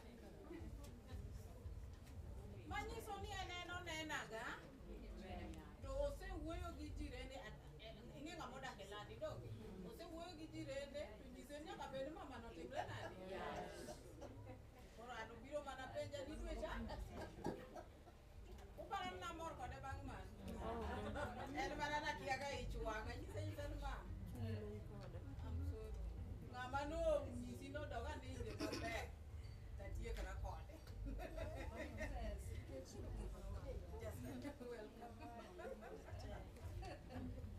Thank you very much. Awinjo ka twak ye ber, and I want to appreciate ni noluong ji te CHPs, mentor mothers, ji te ni ka, Charles ni kae. Charles ema supervise CHPs. Koro one thing, community PMTCT ok wanya timo maonge CHPs. Mano adier ma nyaka wayie. To koro gima onego watim, kwatiyo kodgi to onego wakonyre kodgi nade. One is now the question. From the county department, per sub-county, nyocha waseluongo CHPs moko mwatrain of community PMTCT. Yeah? I don't know whether Shah can confirm nitiere PMTCT meeting ma community no bire, ma CHPs no bire. Secondly, for us to say ni wa achieve elimination, in fact kapok awacho mano, adwa ni CHP cha wapam ne one hearty club. Waruth ne uru. 1 2 3. Thank you very much nikech owacho gima ngima. Alone we cannot manage. Nyaka wariure. Mondo mi wa calculate ni MTCT rate wan nango. And the struggle ma wan go as a county now is the coverage, not the uptake. Uptake, jomo bire facilities ka, watemo mwanyalo. And we are really doing well with jomo chopo. What of jomo ko chopo? Don't us as people in the facilities, wabonge mnani, moli nyo biro, first NC, second NC olal, ane manye do. Tungamoko biro, where are we going to get them? And remember that kaka MTCT rate bedo calculated. We are imagining the calculation magitiyogo en ni ging'iyo ni to Kisumu County nyithinda di mosero convert ma PCR positive, PMTCT need mar wen adi to yud adi, to ANC coverage wa en adi to un at what percentage, to kakoro minegi ok gichopi. Bearing in mind no senyiswa cohort mag mine masani wadirgo dong gin below 30 24 25 18 ka yeah kasi picha akang no chope ot mo wuok kode mo nyise benefit of early NC testing mo chope hospital ko kwa pime dong we promise out.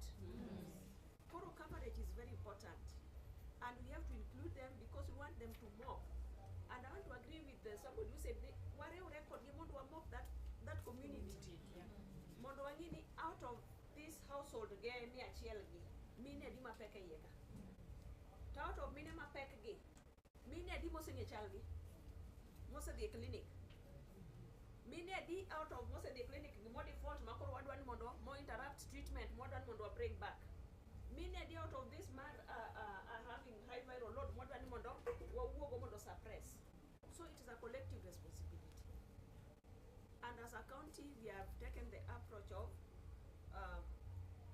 primary care network. We are using that network to reach the household. And the person when you go to reach the household in CHP. How many mentor mothers are in a facility? 1 or 2? So that facility nigi CHP sadi? 10. Some 20. There are areas Masamoro you will not be able to reach as a mentor mother or as a provider in the facility. But that CHP on the ground is able to reach that mother. Koro in at the facility wange ni nitie drivers gik mamiyo makamine ni godo to miyo wabedo gi high suspicion no nyalo nyuolo nyathi ma positive. Kain gi viral load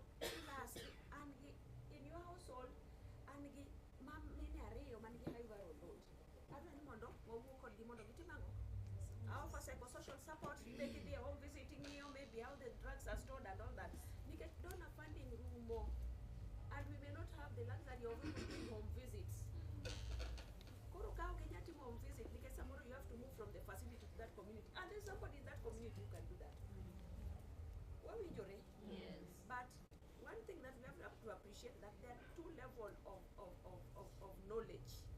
Maybe you have an advantage, maybe you have more knowledge on how to handle, and the CHP could be disadvantaged, of which I believe that we have had several trainings from the focal person to empower the CHPs on how to handle, especially the HIV positive. Because see, when they go to that household, other indicators, kapoko bire makoka target ne any oseng'eyo ni ise interrupt treatment, odwa wuoyo kodi to ochako gi oluoro. Ka ochopo mae to koro handle maber. Then kameta mother the director ibro ng'e kata the community ni mae obiro follow mama ma HIV positive. Or I would just request that it is a collective responsibility, and we have to talk to them. These are people you talk to. They see the CUs are attached to the facilities.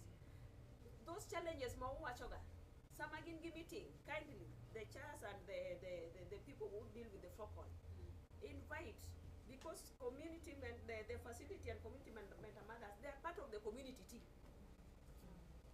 and they also need to once in a while attend those your meetings mondomegi watch conscious ne okiani gimotimono is wrong. Koro kidhi meeting wacho ni awa one shida mwanza ni mine wa ma follow no up, some of them we are not able to reach because we are breaching their confidentiality. Breach confidentiality household, what any breach confidentiality ne was breached by a CHP. Then people change. Me, I believe that no human being, people change. No, especially when they are empowered, they change. That is why we are saying that we have to also empower our clients, because when we empower them, they change and they now embrace their treatment and they take ownership of their health. Okay. Those who have no knowledge, is just empowering them, bringing them close. But who are bet in our kuni one mental mothers, one what facility, market community, wakelo barrier. To kwasekelo barrier to teach koro ped mayot. Kato the household one mama is on or interrupt treatment. Mondorifa watch me wejo HIV go bio manike. Dog. And that is the direction we want to take. Let us embrace each other. Let us work as a team. CHPs, so we are going to work with them very closely and we empower them. What you know, because sometimes you imagine that they know but they don't know. Yeah? And CHPs moko be gin mine madongo tinde donge. Masa moro ineno mana kaka iluoro kode wach donge. Yeah? Koro, those are challenges we are having, but we see on how to work with them. Thank you. Hi, Dongaro Mogofamu. 1, 2, 3. Somebody had a point somewhere.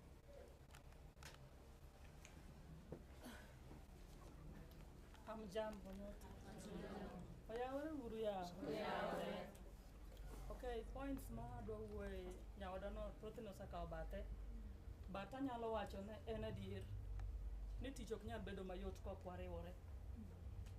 An mentor mother Nyakach County Hospital lungane Caroline Okelo.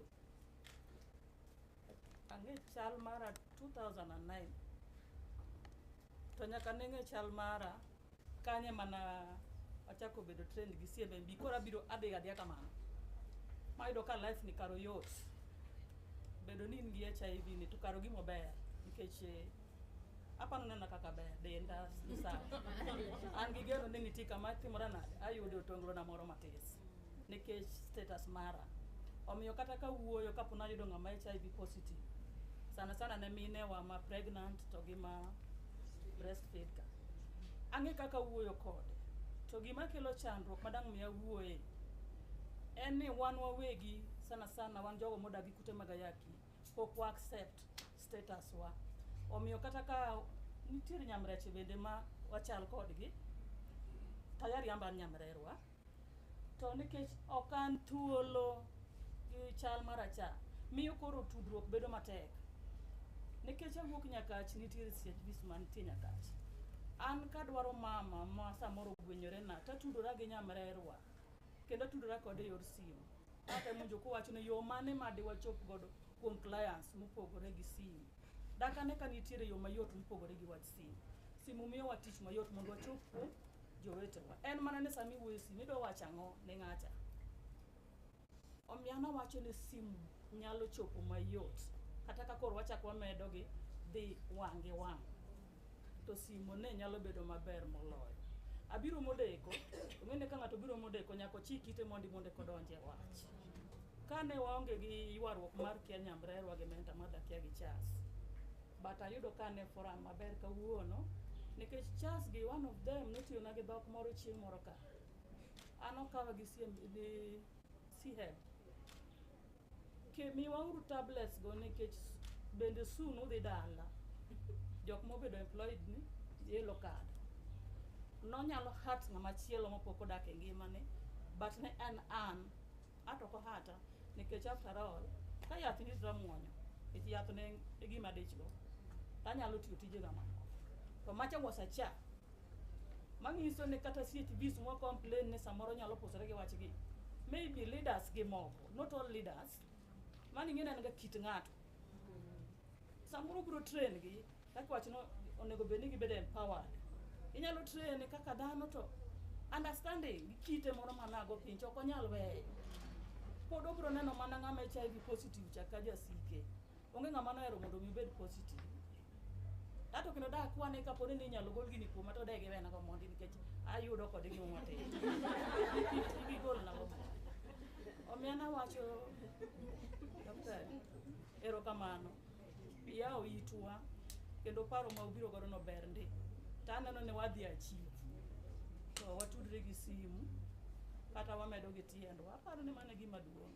Tijwa kaka mentors kata CHVs en ni mondo wa empower ng'owa kidonge. To koro wakwongo wa accept our status dear. Kok ya accept onge gimi bro timo. Erokamano. Thank you very much.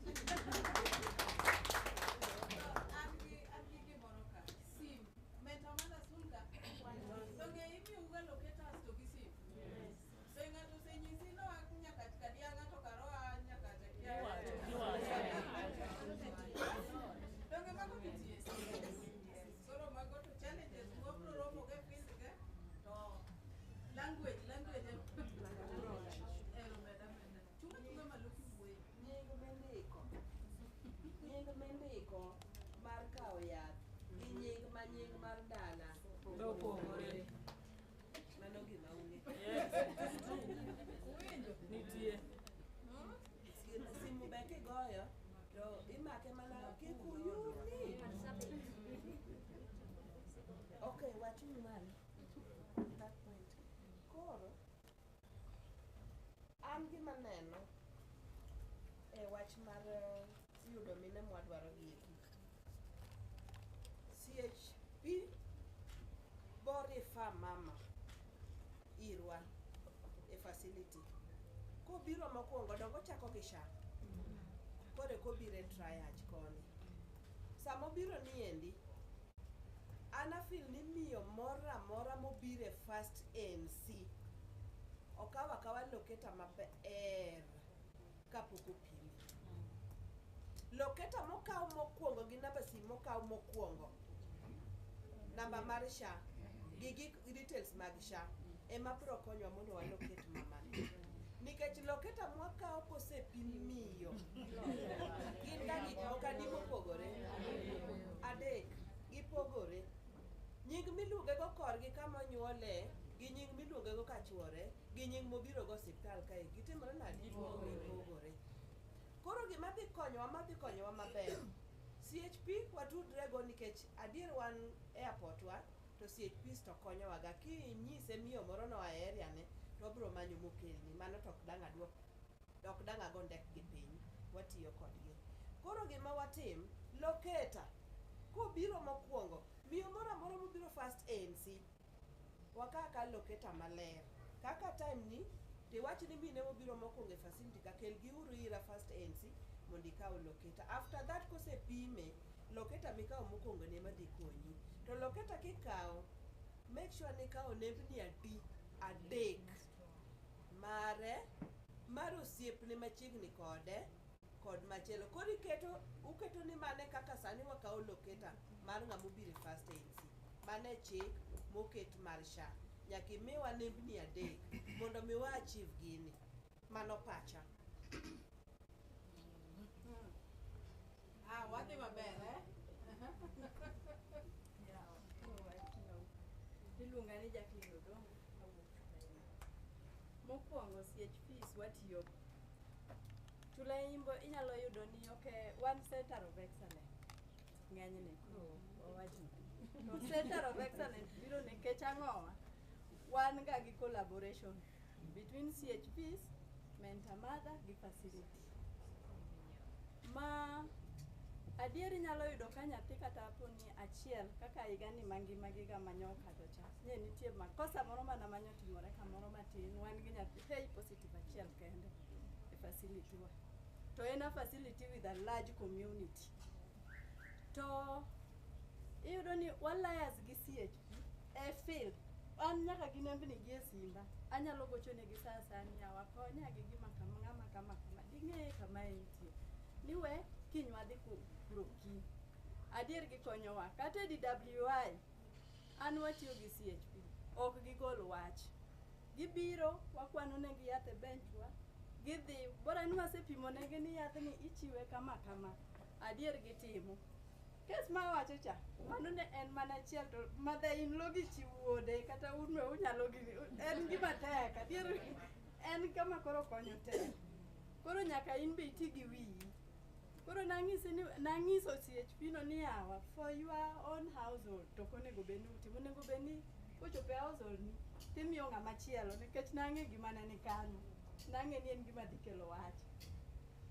Koro loketa nyaka ikaw kata kaponi gine seche ma dongo timo ga group pre-talk pre health education samutimo mano endo wuoyo gi mine kisetieko nitie seche ma be ibet gi mama one on one. Sami bet gi mama one on one donge an gi simba ka mama ni nigi simbe ere kaka odwa wuonda wabro go mbaka ni to ya jabero kikonya gi namba simbicha obro ng'isa atemo kapok owuok kumu beteni ko wuonda to ang'eyo ni ti wuonda nang'o ya bro chude ni koro nyaka ng'isa adier mano nitiere ga kamano. Nyinge nitie moko ma ginene gi nyinge nyalo mi nying magalagala kata kodhi another facility ne wan go siepani ndalo moko ne my in charge kano biro chulo koro ne wan gi nyako moro en gi nying moro mar Esther Wino hospital moro dhiye gi Phoebe Achungo moro dhiye gi Susana Nyango ting'eni en ng'at achiel tidwa manye be higa ka higa nikech Nyasaye to timo ne ng'uono samoro to timo ne ng'uono ang'owa e ward ibiro ni awa client moro biro ka to ken client ma Tulaimbo ka en client ma kata ma Siriba kata makanye bidhi ne nwago e ward kidhi to ng'ane nang'o ni awa to en ng'ado nying momiwa en ma nyako ni nyinge kama sisters go wuoro. Koro tiyo collaboration to nyaka bedi CHP nyaka watigo to madhoge ineno kadwa bet makama wan waluongo gi ga to wabet kodgi nikech team wanitie nyaka multidisciplinary team waluongo gi ni ng'ane bi ane ka wadwari wakete piny ma in charge wan kaka wan two mentor mothers wabet kode piny to nyise ni gima wadwaro en ABCD kowuok kanyo nikech ng'ato ka ng'ato en unique on its own mana kaka wan be wan unique wan gi yellow cards ng'ato ka ng'ato nigi uniqueness koro kowuok kanyo ok odogonwa mistake.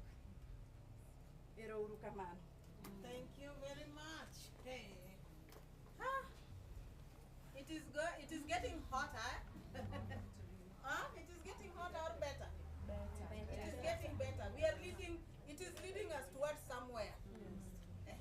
We are still looking for strategies of how we can get these women. The general one that everybody is saying is that we should use CHPs and the mentor mothers. The CHP mentor mother collaboration, Any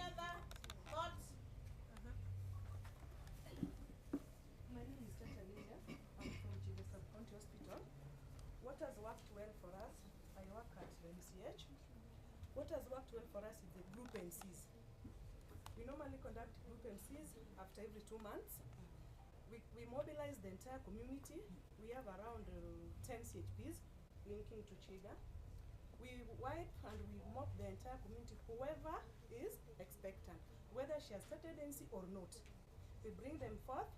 It is my work to register them, to have a health talk with them, plus the nurse in charge who will be on duty that day. Then during this health talk, we tell them the importance of early intake of NC and HTS test or the program. I'm sure out of this test and the early NC's uptake, we must get someone who hasn't started NC and even could be reactive. That has worked well for us. And so for us to get all these women, we may not only wait for those who have come to the facility. Let us work together with those who are in the community, including myself as a CHB and a linked desk person for Chiga Center, Chiga Sub-County Hospital, and Make Me Smile. I've worked for them for the last 6 years, linking those who are positive to CCC. I work with them until they deliver. We enroll their kids on as HEY, under HEY program. We enroll them on care.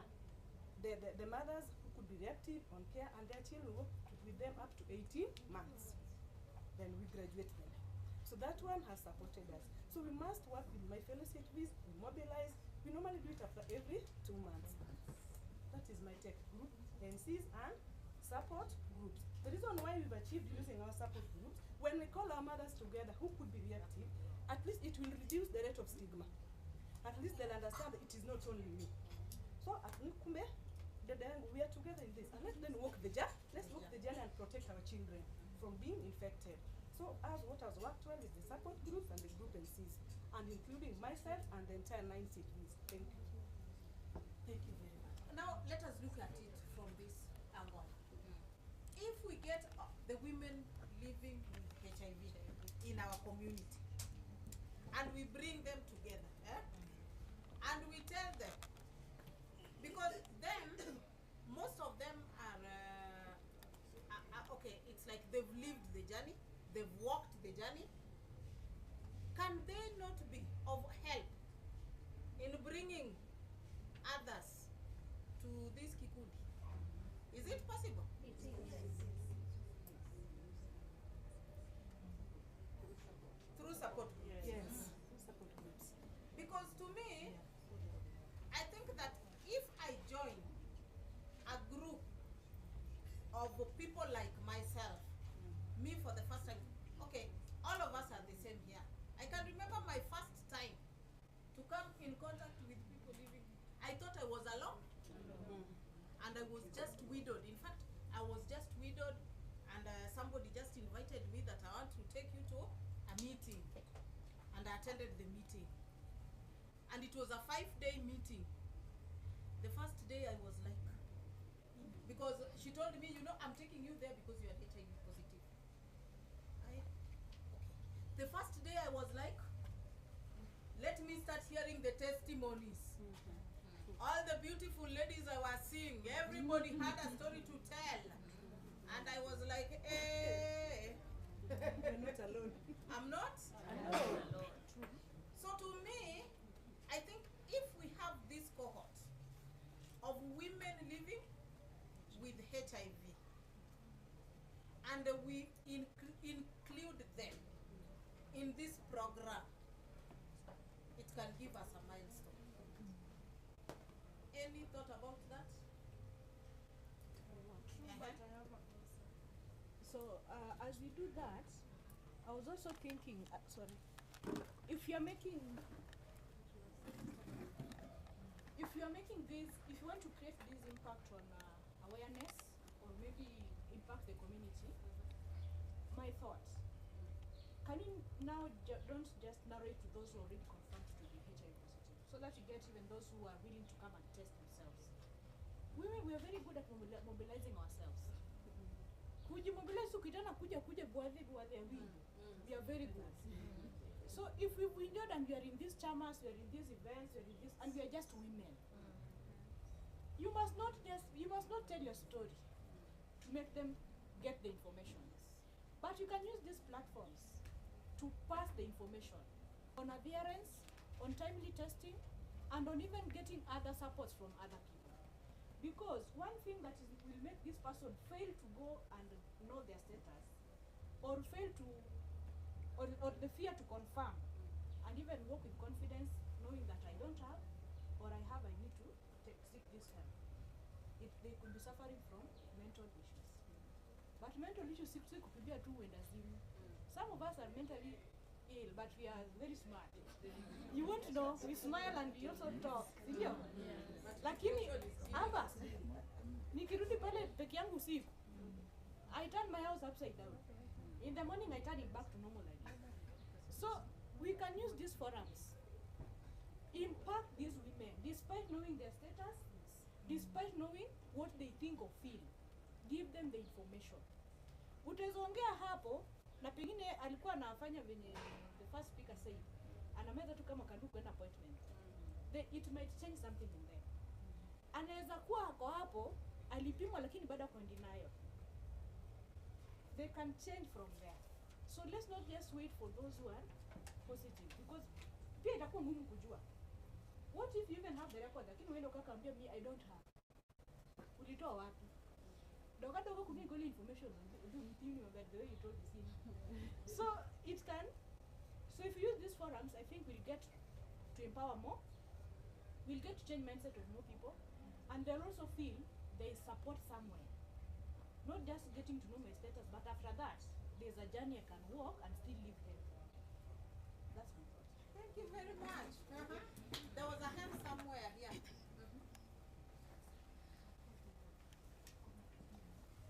Okay, thank you very much. My name is Stella Nyango from Kisumu West, Namunya Health Center. Okay, I'll agree with all you share, my colleague have shared here about the CHV, the strategy from the county government, and what Meli has just said right now about mobilization of the KPs, non-positives. It is true, and I have to support you, but I'll go there first of all, maybe introduce myself, and I am in the health center, and I'll introduce myself and say that this program we want to achieve the goal. We are from Lean of Me. Now we have even the support groups, yes, and for somebody who is a KP who is going to the support group is somebody who is empowered, and that is where I, Stella Nyango, maybe I know 5 support groups. I'm going to mobilize them to share the information to help me get the numbers. My friend Stella, wewe uko na Lean on Me, unapewa kitu, unataka kutuweka hapa tukusaidie kazi, even na token, even bread na soda. Am I lying, colleagues? That is my point. Even the CHVs themselves. It Lean on Me, yeah, it is an organization. I'll share the objectives of what we are doing, ABCD. It is sasa sisi tumeandikwa na watu wa county. Tumezoea county government inachelewa na pesa yetu hata 5 months. And this is organization wants to achieve the goal. Wanatupatia hata ka token. That is my concern.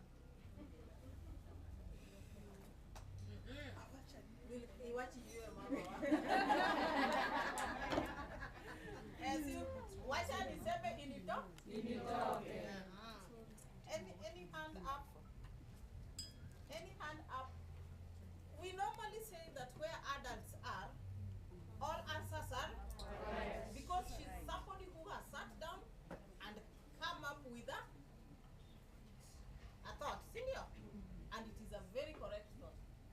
One proneno kamoye ngema. Yes. Any other thoughts?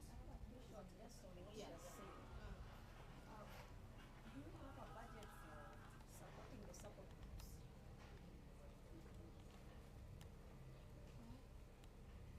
Do you have a budget for supporting the support groups?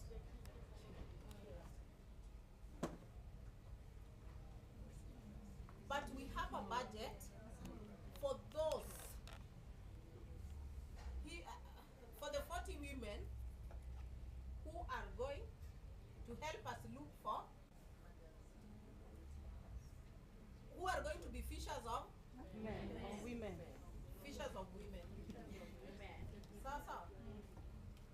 And we believe that you being one of them, at least hauelei mahali. You have a ground where you stand. Sindio? Yeah. It is just a continuation of the work you normally do. Ama? Yes. Answered? Thank you. Very good interaction, engagements.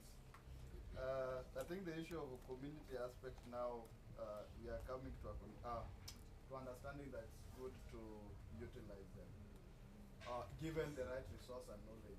You remember the days when you used to have community home-based counseling and testing services, and you remember how the HTS providers of those days spill the information accidentally to the partners or to the family members and so on, because there was little knowledge that was given to them. But soon after they were empowered, they were able to now carry on with testing services very smoothly without that kind of accidental disclosure.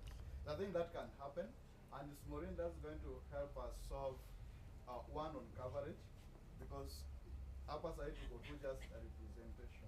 Like I say, Kisumu West, we're only having 2 mentor mothers, which equivalent to almost the rest of the other sub-counties. So if you utilize them, you're going to solve on coverage. And number 2, you're also going to solve on sustainability. We trained so many community expert mothers for the last 3 years down the line. But currently, we've lost all of them. We had Maisha Empowerment that was providing community MTC services. They had their trained CHPs outside the normal government CHP stream. Currently, we lost all of them. Why? Because that support that was catering for their stipends. So this is going to solve those 2 particular issues.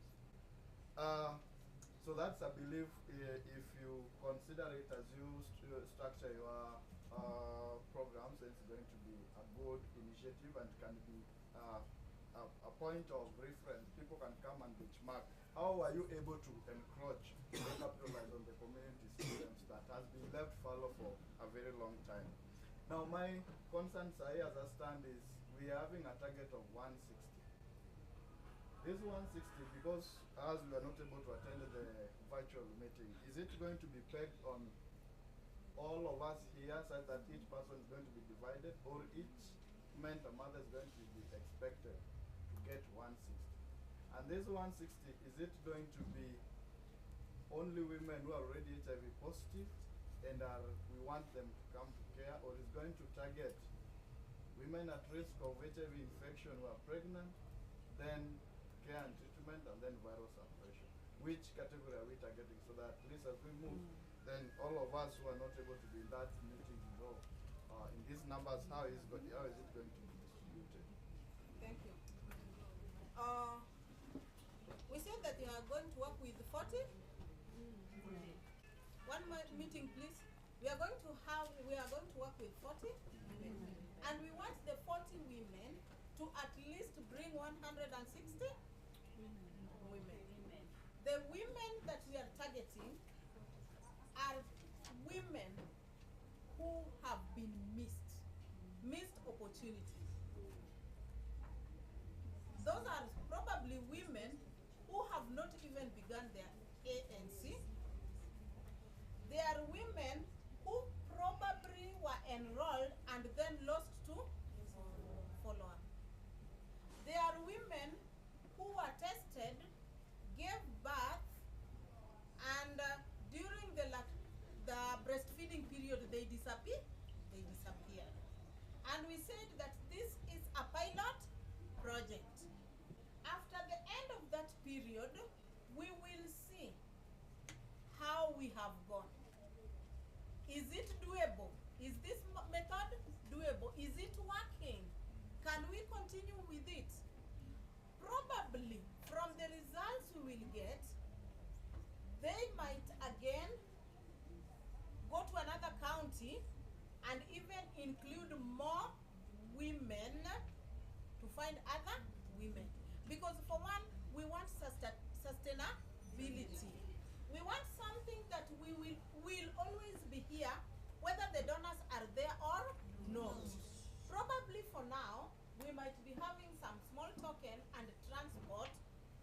this, but we want to include the community and let the community know that this is their own initiative.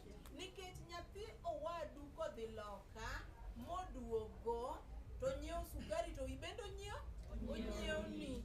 Sawa sawa? Yes. Therefore we can't sit down and neno ka nyathi owadwa hinyore. Sawa sawa? So we want to embrace this project as our own. Whether there will be stipend hapo mbeleni ama hakuna, it should be ours, our own responsibility.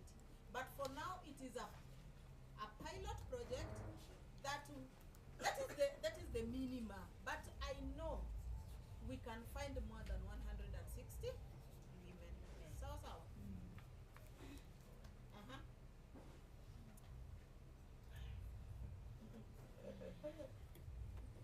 Sugar levels zimeenda chini sana. Situsimame to stretch. It's okay, tunamaliza. Tunamaliza hata time. Na kuna watu wengine pia wana job na nini. So leo pia ni Friday. Ni furahi day. Member day. Nani bado ni member? Kuna wa member hapa? Kitu nishatolewa kwa shell. Nishatolewa kwa shell. Haya. So thank you very much, and I've been listening to all the feedback. It is very, very important for us, and that is why we brought all of you leaders into this meeting, because like we've been told by Dr. this is representative, and that means you're a leader, yeah? So that's why we brought all of you leaders into this meeting. My takeaway from this is that we must include all stakeholders if we want to get through, and we already have a resource which is the community health promoters, and therefore we are going to sit back with my team immediately after this meeting and try to look at how do we then bring this group in, and how do we engage them. And then we talked about the training for CHPs, and most of us went through training. Ndio tukajua hata tukaanza initially we used to be called AIDS victims, and then we left AIDS victims, then we were called PALWAS, people living with AIDS. And then we training, language, respect, anti-stigma, it went to people living with HIV. So we started working on putting people before conditions. Yeah, so how do we then train other people as well to be able to know, and this is part of eradicating stigma. So we will look for ways of treatment literacy, stigma reduction and disclosure for CHPs, but also for some of us, refresh us in bias, Yes. and then we also go through and remind ourselves that this is how we need to kuifanya. Koro, training ni koro. Ibo team energy who are going to be involved in the project.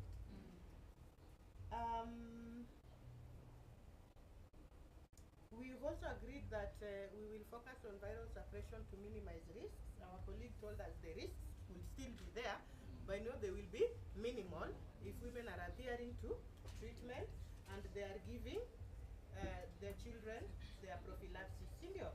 Na wanafuata masharti, wana breastfeed exclusively. There are a lot of things, and we also know that people could get pregnant. The children could get HIV before their mothers come to the ANC. So that's why we are saying CHPs will be very critical to ensure that women are coming to the clinic early enough, and even referring them to for services when they have intention to get pregnant, so that we prep them and tell them this is what your health should look like before you get a baby, those that are planning. So tumekubali viral suppression to minimize risks. And then what I learned also is that we need to address self-stigma. Therefore, we will be meeting with the women themselves who are living with HIV to walk through them. It is a 3-day kind of curriculum that helps someone to overcome stigma and probably disclose her status to someone. So we need to take them through this, because we may not be able to change the whole society and how they feel about people living with HIV. But if we change the mindset of these women on how to react to what the society is giving them, it will help us, so that they are focused on their health and not what people think about them. So that that is another area where I picked. Another one I picked is clear communication pathways. We will know who are we calling. Tunapigia nani na tunampatia data gani. Lean on me because we handle a lot of people's data. We signed the data, we have a data protection policy, and we also went through the processes to be an approved data collector and a data processor, data handler and a data processor. So everyone who is going to work with us in this project, tutakupitisha tu of what we expect of you, and you will sign some confidentiality documents because you are now going to be a data handler and a data processor, and probably you're going to mention, unajua tunafanya hii kitu na lean on me, and then we are there. So if someone's data leaks, then we could be troubled. Unajua hata saa zile umepigia CHP ya kutafutie mama, there's so much data you can give them and what you cannot give them. You see, but again, because we say that tutaki broken telephone kama ile ilifanyika Ahero, we want to know who are these CHPs that we are going to work with, and have they been at least taken through a process for them to understand the same things we understand. I've also gotten from here personal, hii sasa tutawak na facility around algorithm. Tunachukua locators before people are tested. My story is funny. Mimi niliharibu data.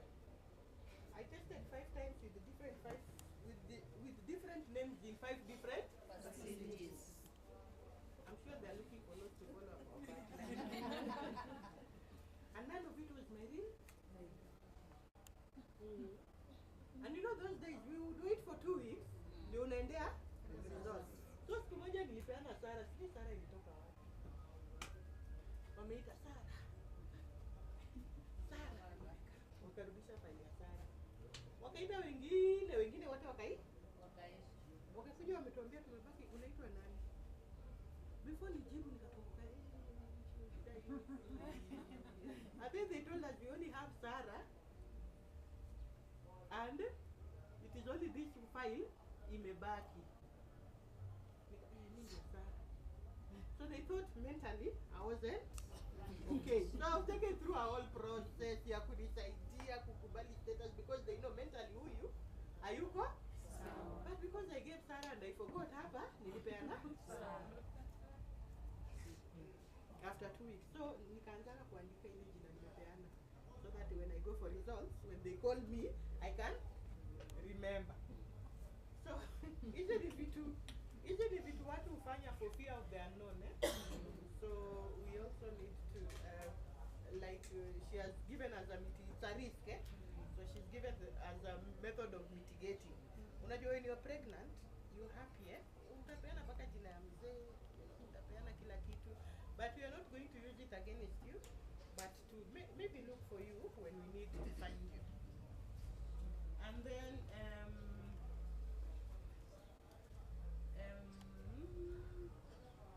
support groups. I don't know how to put this. Kuna pesa mahali si na sisi, but iko mahali. We are going to see if it can be used to support these support groups and how many. In my other life, I am, apart from being the founder of Lean on Me, I'm the vice chair of the Global Funds Kenya Coordinating Mechanism. Tunaitanga KCM ama CCM. The chair is the PS for Health, and I'm the vice to the PS for Health. So this is the mechanism that decides how the Global Fund money is used in the country. They write proposal to the Global Fund, pesa inakuja, then they make a decision of how it's used and provide oversight to Global Fund funding. So I will bring this discussion. We are now, Global Fund is doing what we call reprioritization. Pesa ilipunguka pia kwa Global Fund. So they had given us money, tena wamepunguza hiyo pesa. So we are making new work plans so that we can capture the reduction that Global Fund has made. So I'll reach out to the principal recipient, who is Kenya Red Cross, to find out how many support groups are being done for PMTCT. Shida inakuanga ni unapata wanatumia sub recipients. So ametumia World Vision. Unaona? World Vision is not coming to use the existing structure. kwanza yao, unajua kujeni kwa support group yetu. So I think the conversation we are going to have is that we have existing support groups. So it doesn't matter nani amepewa pesa ya PMTCT, lazima akuje afanye na existing groups, unaona. And then another thing I will say is that Kenya Red Cross in any county that they are implementing pesa ya PMTCT kwa 25 counties. So Kisumu is one of them. So they must meet the focal person.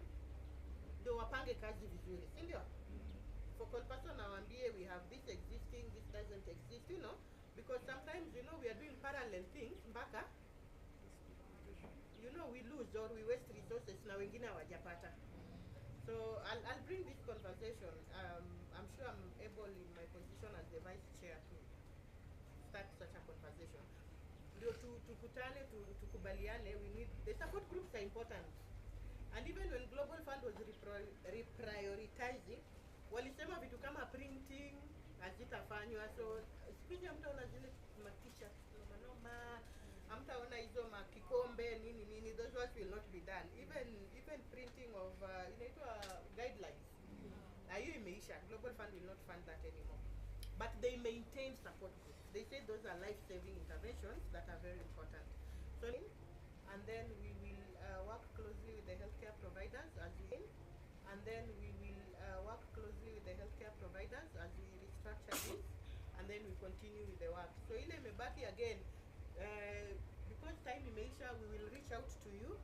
Tukue na mkutano hata kama ni virtual, and tell you how we've incorporated the feedback and how we are moving forward with this project. So that is, I think, what I have for now. I hope I haven't missed anything. And of course, in the next few days, hii wiki inakuja, I think tutaanza hizo training. Sasa kama ni virtual show up, tutakulipa airtime yako yenye uliingia nayo kwa Zoom. Because resources zikikuwa kidogo, tunatafuta vile tunaweza kutana hata kama si physically kila saa, si ndio? And then we look for other resources to have physical meetings. You realize if we had done this meeting virtually, hii input tumepata leo hatungepata, si ndio? Hatungeipata. Kuna watu hawangeingia, hawana hii ni simu ya kuingia Zoom. Alafu pia kuna conversations. This felt like a safe space, si ndio? Mali unaweza fungua roho. But when it is virtual, unaingia unaona nataka kusema metabada za wafanyi kitu. But unaona rafiki yako unarudi unasema yenyewe metabada sio wametusaidia. So I think this we are going to incorporate in the new structure. Kevin, who is our head of programs, was taking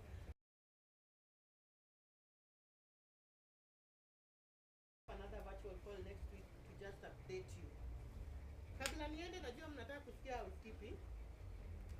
Mwenye nyumba ametoka. Ora. We will support your transport.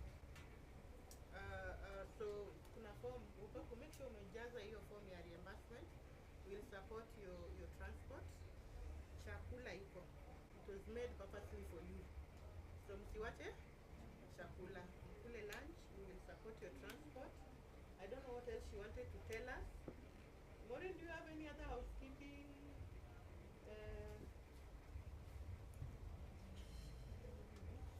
Yes, hello once again. Hello. Thank you so much. I just want to inform you that we will have lunch. So please, mtu asitoke hapa kama hajapata bite of something. And we will also provide your transport kuwarudisha mali mlitoka. And I just want to say thank you. Because wengi wenu nawajua. Wengi wenu nikiwaangalia kwa sura ni watu interact now. And I'm so much glad that you made it here. And I know that hii kazi tunaenda kuchapa, si ndio? Yes. Because tumesema we are the wearers of the shoe na tunajua mali inafika. Si ndio? Thank you so much. Thank you, madam. I'm grateful that you are here. It was such a short notice, but may God bless you. So we got a guest, just as we were about to close. Update, we will update you on all the conversations that happened. But we got your apology earlier. about ile ilikuwa imekushika, but we are really glad that you even managed to come despite the whatever. So we will update you. So maybe just for people to know you, ujiintroduce kabla coordinator wetu atufungie mkutano. Good afternoon, everyone. Good afternoon. Good afternoon once more. Good afternoon. Yeah, I'm happy to see these faces here. My name is Dorothy Okech. I coordinate HIV activities in Kisumu Central Sub-County. And I'm sorry about coming in late, but nevertheless, I was represented by very able, more than able teams, led by Madam Molly from the county and my counterpart Justas. I'm so delighted to be here again, and I'm happy that we are still focusing on prevention of mother-to-child transmission. And this is one vital role that we need to play as a team. Remember, one team cannot make it. We have to bring our heads together as a county with our partners and with our mentor mothers who have really supported and spearheaded this program. We greatly appreciate the work that you're doing in our facilities to ensure that zero baby turns HIV positive. So without much ado, I think that is all that I have for you, and I would want to welcome Molly just to be able to close it.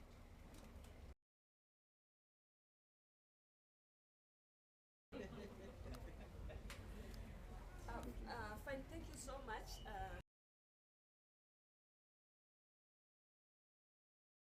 Maureen for taking the key areas and just go and lobby for us. I know your area is more of advocacy. Please go and advocate for us the issue of the support groups. I know they are happening, but not as expected because of challenges of support. Some others who want to come to the meeting, the distance, maybe it takes long, they're hungry, they don't have maybe even a packet of milk to take. So it has reduced the energy that we used to have during the time that we were getting support. Ama nimedanganya? A clear pathway of where are we moving to. So be honest, let us not interfere with the data. I believe you're going to be taken. Let us not interfere with data. Let us be as honest. Let us give it our best. And I want to still appreciate the work that you're doing. I know you're doing a lot, and I appreciate it, and I believe that you have all the potential to do better. Thank you so much, and Jani Masi Sasukoba. Thank you very much. We don't want to dilute whatever has been said, so let us just stand up and have a volunteer to close for us with the prayer na ombe chakula pia, si ndio? Ama kuna mtu nimefungia nje? Hakuna. Haya, let us stand up and a volunteer to close for us with prayer na ombe chakula. Let us pray. Father, in the mighty name of Jesus, we want to thank you for this day. We want to thank you, dear Lord Jesus, for even the hour that you let us be here for all glory, Father. Jehovah Lord, we've been taught of King of Glory. We've discussed the King of Glory for the betterment of King of Glory for our clients, O dear Lord Jesus. As we are going out, O King of all glory, may you help us, O King of Glory, to help our clients, O King of Glory, Jehovah Lord, and to help this nation, O dear Lord Jesus, Father. Jehovah Lord, as we go, Jehovah Lord, provide journey mercies unto us, O Lord Jesus. King of all glory, as we are going to take our food, O King of Glory, bless it in the mighty name of Jesus, I pray. Amen. Okay, let us have this order. Let us sit down first. I think let us give our guests time to go and take food as we register. Yes. I'm being reminded that we should take a group photo. See there? Are you for it? Yes. Aya. Wacha atafute mahali tupigwe group photo, and then we come and sit down vizuri, wageni wetu waende wachukue. As they take food, we can be signing. Si ndio? Ndio tusijazane pale na tujazane huku. Si ndio? Okay, come. He has identified a place. Come.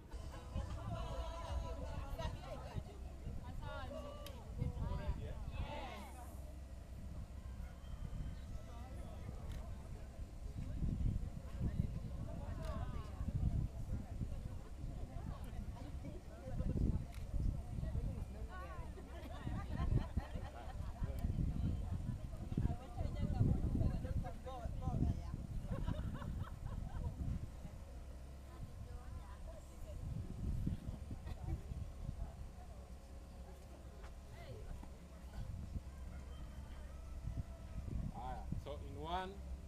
two, three. One, two, three. Now we jump, eh? One, two, three. Repeat, repeat, repeat. Eh?